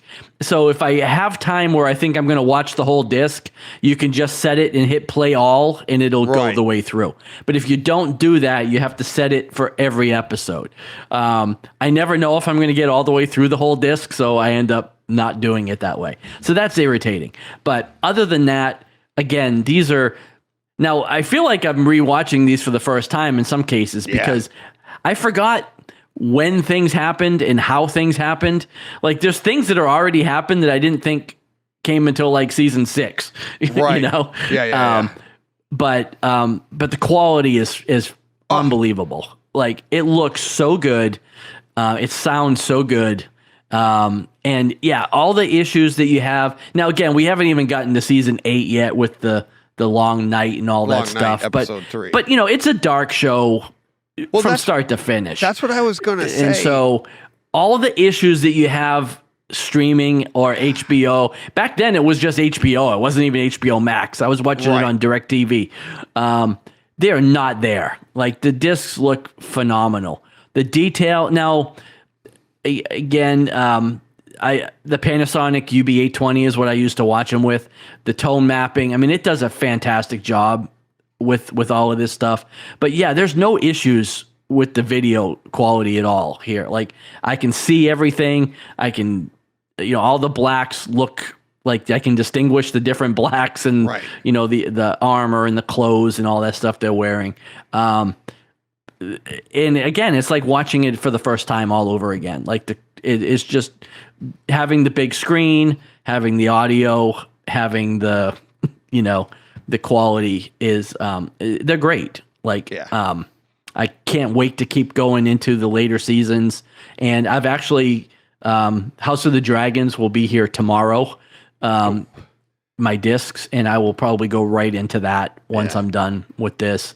But yeah, it's just unbelievable. I'm sure this won't be the last time it comes up over the next couple of weeks, because it'll take me, I'm back to work now, so I'm not even going to be able to go through a season and a half, every week. Right.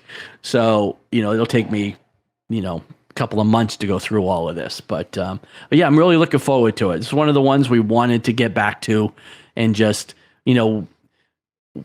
we were done with Lord of the Rings, and there's like literally nothing on TV, nothing to stream. We started watching the new Witcher show, and that is just complete dog excrement. Like, it is garbage. So I was like, well, let's just go to the Game of Thrones. Let's just go and start watching that. And it's fantastic. So a lot of people. And then on another note, don't watch The Witcher Blood Origin, because it is bad. Yeah.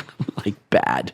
So no, the Game of Thrones, we've always watched it with Atmos. I never did like you did, because we started with the Blu-rays, and that's why you didn't watch it. Yeah. Right. So I had the Atmos, but the 4K in the HDR, it's like everybody jumps to, and it rightfully so. It's, season 8, episode 3, The Long Night, that is going to bring up, I mean, that's where you're pushing the envelope, much like House of the Dragons does.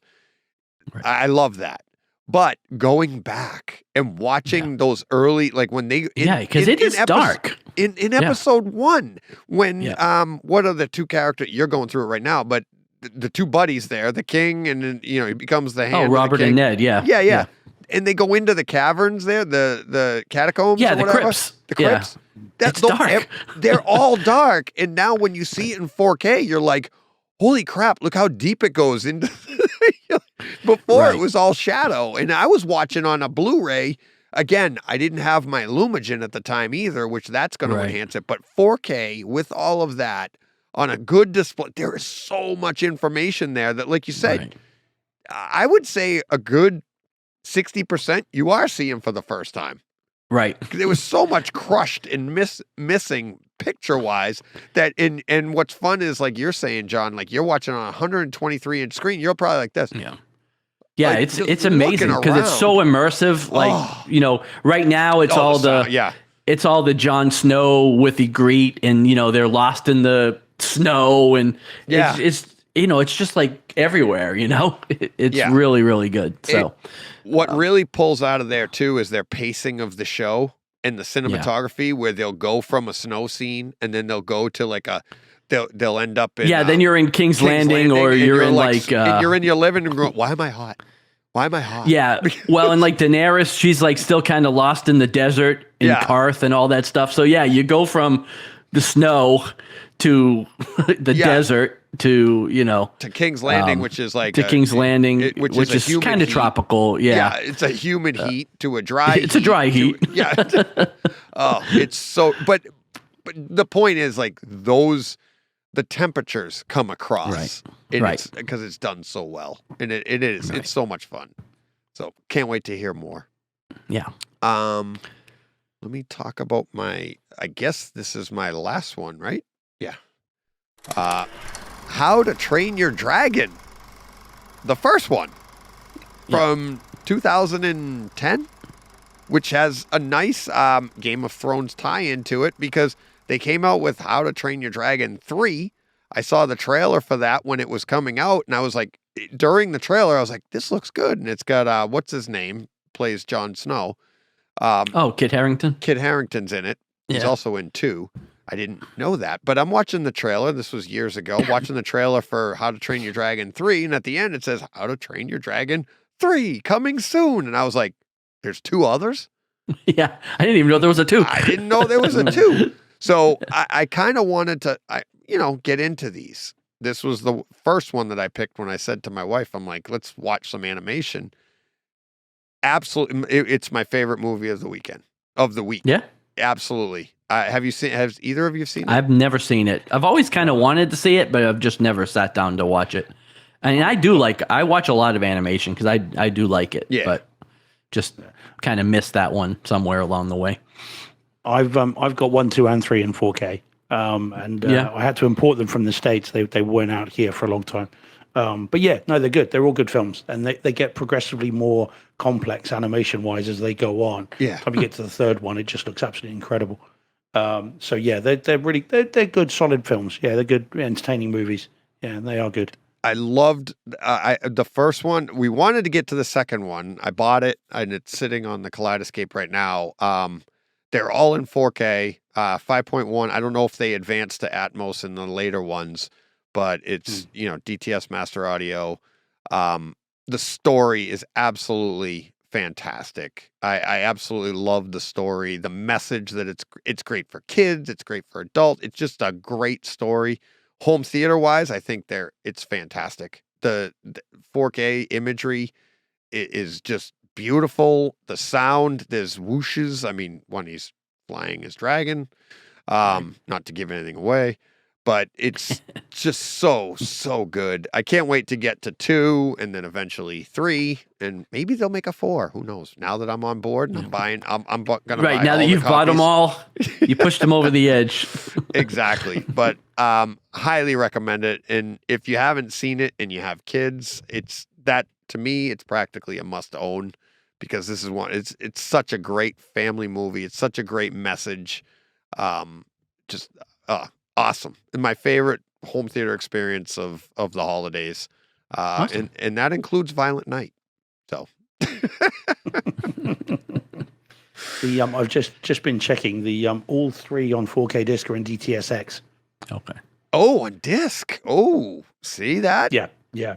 So just double checked. I Interesting. couldn't remember if they were in Atmos or not, but yeah, they're all 3. They're universal discs. Yep. So DTS-X, of course, is what they go for. So That's yeah, awesome. all 3 Nice. are in that. They are See? good. They are good. Now, there you go. Now I do Sold. have to buy the Now I discs gotta- now I and the gotta buy it. Kaleidescape. I love that movie. Here we go. Down the rabbit hole I go.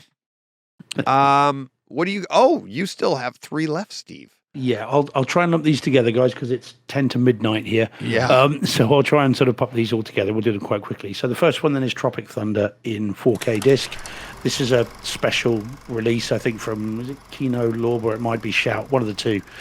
So this has just been released over there. It's not out here. I had to import it. The film's fun. I think, surely you guys have seen the we've movie. seen it. Yeah. I doubt it would be made these days, but Yep. it's a fun film, and of course it should be for us because there is a direct conversation about HD, DVD, and Blu-ray in it. Yeah. Which is quite interesting for us. So, film's good as ever. The 4K disc is exceptionally good. Really? This movie could have been shot for 4K HDR. It looks phenomenal in 4K. And I don't know if it's out in Kaleidescape Age, but if it's not, this Just is get well the worth disc. picking up if you like Oh, the yeah. film. Get it; it's great. It's only in DTS-HD, so you'll upgrade, mix it, but the sound mix is the same as the Blu-ray, which is good. It's very, very nice. But the real quality here is the new transfer. It looks exceptional. The HDR really pulls out, the greens, the explosions, the 4K. Then the detail and the close-ups and the faces is absolutely amazing.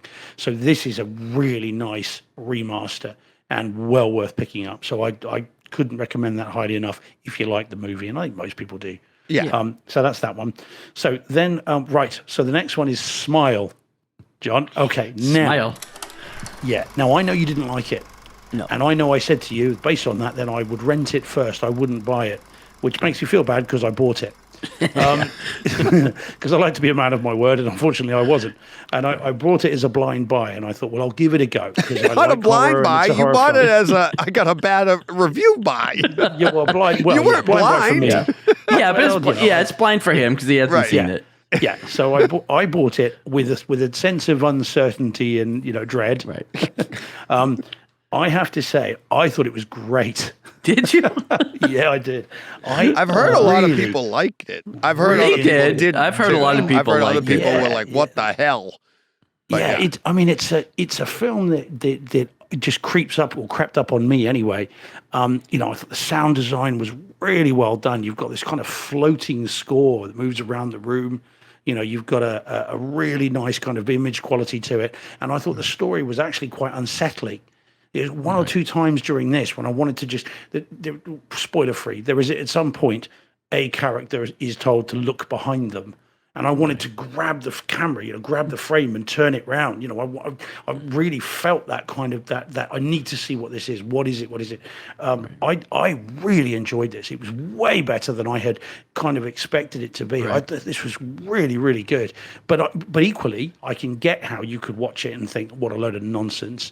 But I got swept up in this really quickly and let this thing unfold.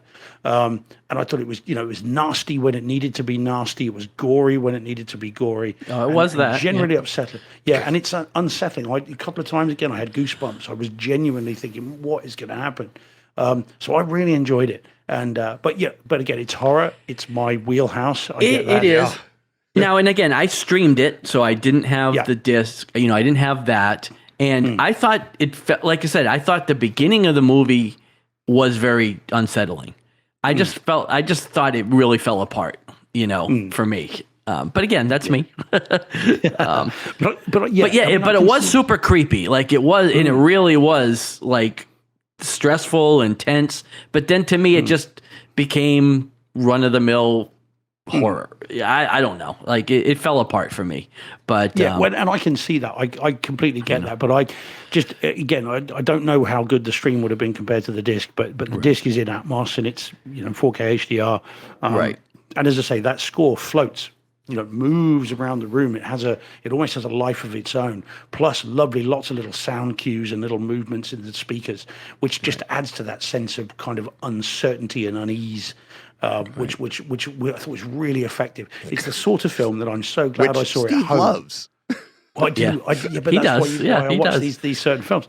But also, it's one of the things about home cinema that the theatre just cannot, in my experience, replicate very well. People say, see it in a big room with a big crowd, it'll be amazing. Not these sorts of films. I personally think these are movies to be seen in the dark, with alone, a big screen, or on your own, or with a significant Right. other, but just with you, the screen, the sound, and nothing else to distract you. And I think other people reacting would take you out of the film, and you could get people laughing at this, and then that would be the end of that. That spell is broken like that. But well, and I don't feel like films, you get that sense of dread with 300 people. You know what I mean? That's it. You just don't get scared. point. Not that you get scared, but I mean, you just don't get tense or uptight with 30, 40, 50 people around you, Indeed. There's safety in numbers. Indeed, So. That little creep up the spine, that Right. engagement with the story is something that I get much more in my cinema than I would ever get in a theatre, in a big auditorium. Because again, you've got people coming in and going out to the toilet. You've got people bloody munching away, and that spell is broken.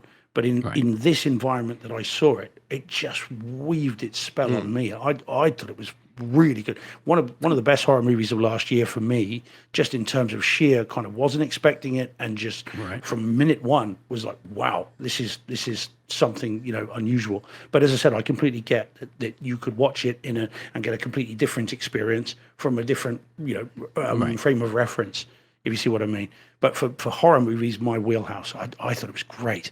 And certainly anyone watching it, stream it, however you do it, but give it a watch and see what you think. Okay. Well, I'm glad you bought it. Yeah, well, quite. Didn't rent it. No, indeed, it is one I'm going to see again and again. I think I genuinely will put this out and see it again. So, which leads us last, but as I said, very much least, to Highlander. So, the story so far, very briefly. We talked obviously recently about how this is a movie that I've never quite got on board with. I've never owned it before. I've seen it, not for a long time, but I've seen it, and never quite understood the love for it, the reverence for this film. Interestingly, having bought this, I then went on IMDb, and it's got a 24 rating out of 100. So it's not as highly regarded as... No, No, which it's was got a a pretty surprise much to a me. big cult following, no late. It does. Well, that's it. So anyway, so I watched it last week. Yeah, I think it was a few days ago. And unfortunately, it's not good, and it hasn't aged well. And I remember it being quite campy back in the 80s or whenever it was it came out, and that has not aged well. It was okay. Is probably about as far as I could do it. I got through it. I managed to finish it, and I'll keep it in the collection just about. But it's not a good film. No. I haven't seen it in probably 15 years, but I Yeah. do remember I liked it. You know, Yeah.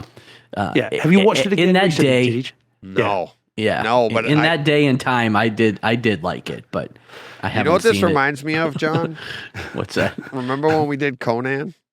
Yeah, which we both remembered really liking, but then didn't really like it so much last year. I can't even watch. It's unwatchable. And I can for me see now. Highlander being that Like also. that, yeah. I could definitely see that. I haven't purchased it yet, but I will. But I am going to buy the 4K disc and watch it. But I may end up feeling the same way because some of them don't age well. Like I said, Conan was not great.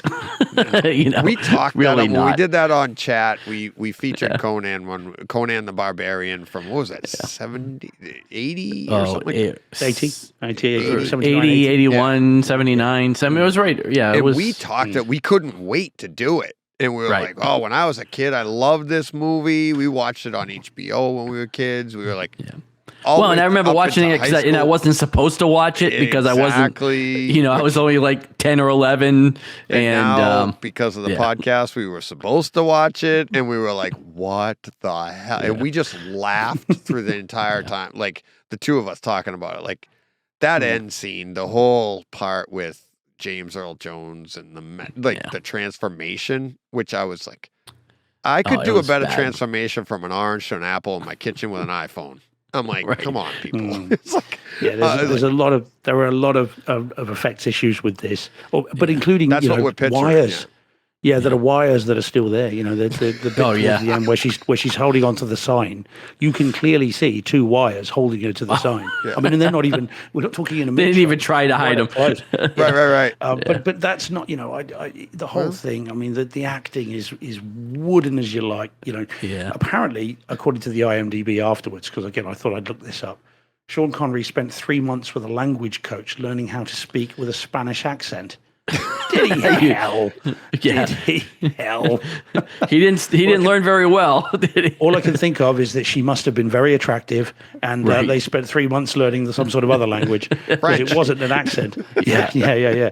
So, but no, I'll keep it in the collection, but it's a close run thing. It's nearly up in the attic with Midway, but not quite.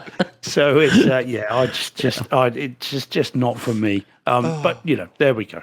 There and on that we bombshell. go. And on that note, On that bombshell, yeah. I know what that's from. Yeah. Okay. Right. So so that's my lot for this last That's 2 weeks, a 3 weeks. lot, too. It's really We had- 3 weeks, yeah. But Yeah, we had what 3 weeks. That's why. I know 3 weeks, and to be fair, we're counting down at about 3:20 right now on the ticker over here, which some of it gets cropped off, but that's not too bad, guys. No. Just over 3 hours for 3 weeks of content and all the listener comments. I think we did a pretty good job. We'll pat ourselves on the back. Yeah, exactly. We got to do a little bit of that, you know. We got some. Thank you to everybody in the chat. We had a lot of interaction today. People talking. We got thank you, Theo. He likes the Witch. Theo and BJ both like The Witcher. Now, do they know we're talking about? No. Wait. Here's the The question. Witcher though. Blood Origin. Yeah, I'm Blood not talking Origin, about the new one. I'm talking because I about the love new. the series, season 1, Yes. 2. You know, John, I watched season 1 twice. 'Cause Yeah. Once I got the map, I had. Yeah, one. But Yeah, I'm talking about the new Blood Origin. New Blood Origin. Yeah, that one. But Theo, VJ, Van Gool is in there. Magic Lakes, Brockstar. I can't even scroll from here. Oh, there we go. Yeah, we got Carl's in there. I know Mike Schramm was back in here. There's so many people. I'm trying to be more interactive, but we had a lot to get to today. So, Yeah. Thank you to everybody for tuning in. Thank you for on the chat. Thank you for watching, listening, all of that fun stuff. Rate, review, subscribe, mash that like button, John, right? That's right. You took my line. I'm sorry. It's been a long You day. stole my line. All right. Any other lines, boys, or is that it? Go push play. There we go. That's right. How do we say that in Spanish, Steve? Te vas a empujar el botón jugar. And we're out of here.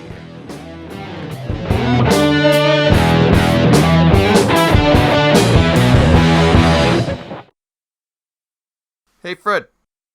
This has been a Hey Fred production with theme music by Jeff Bernhardt and Throne Vault Productions.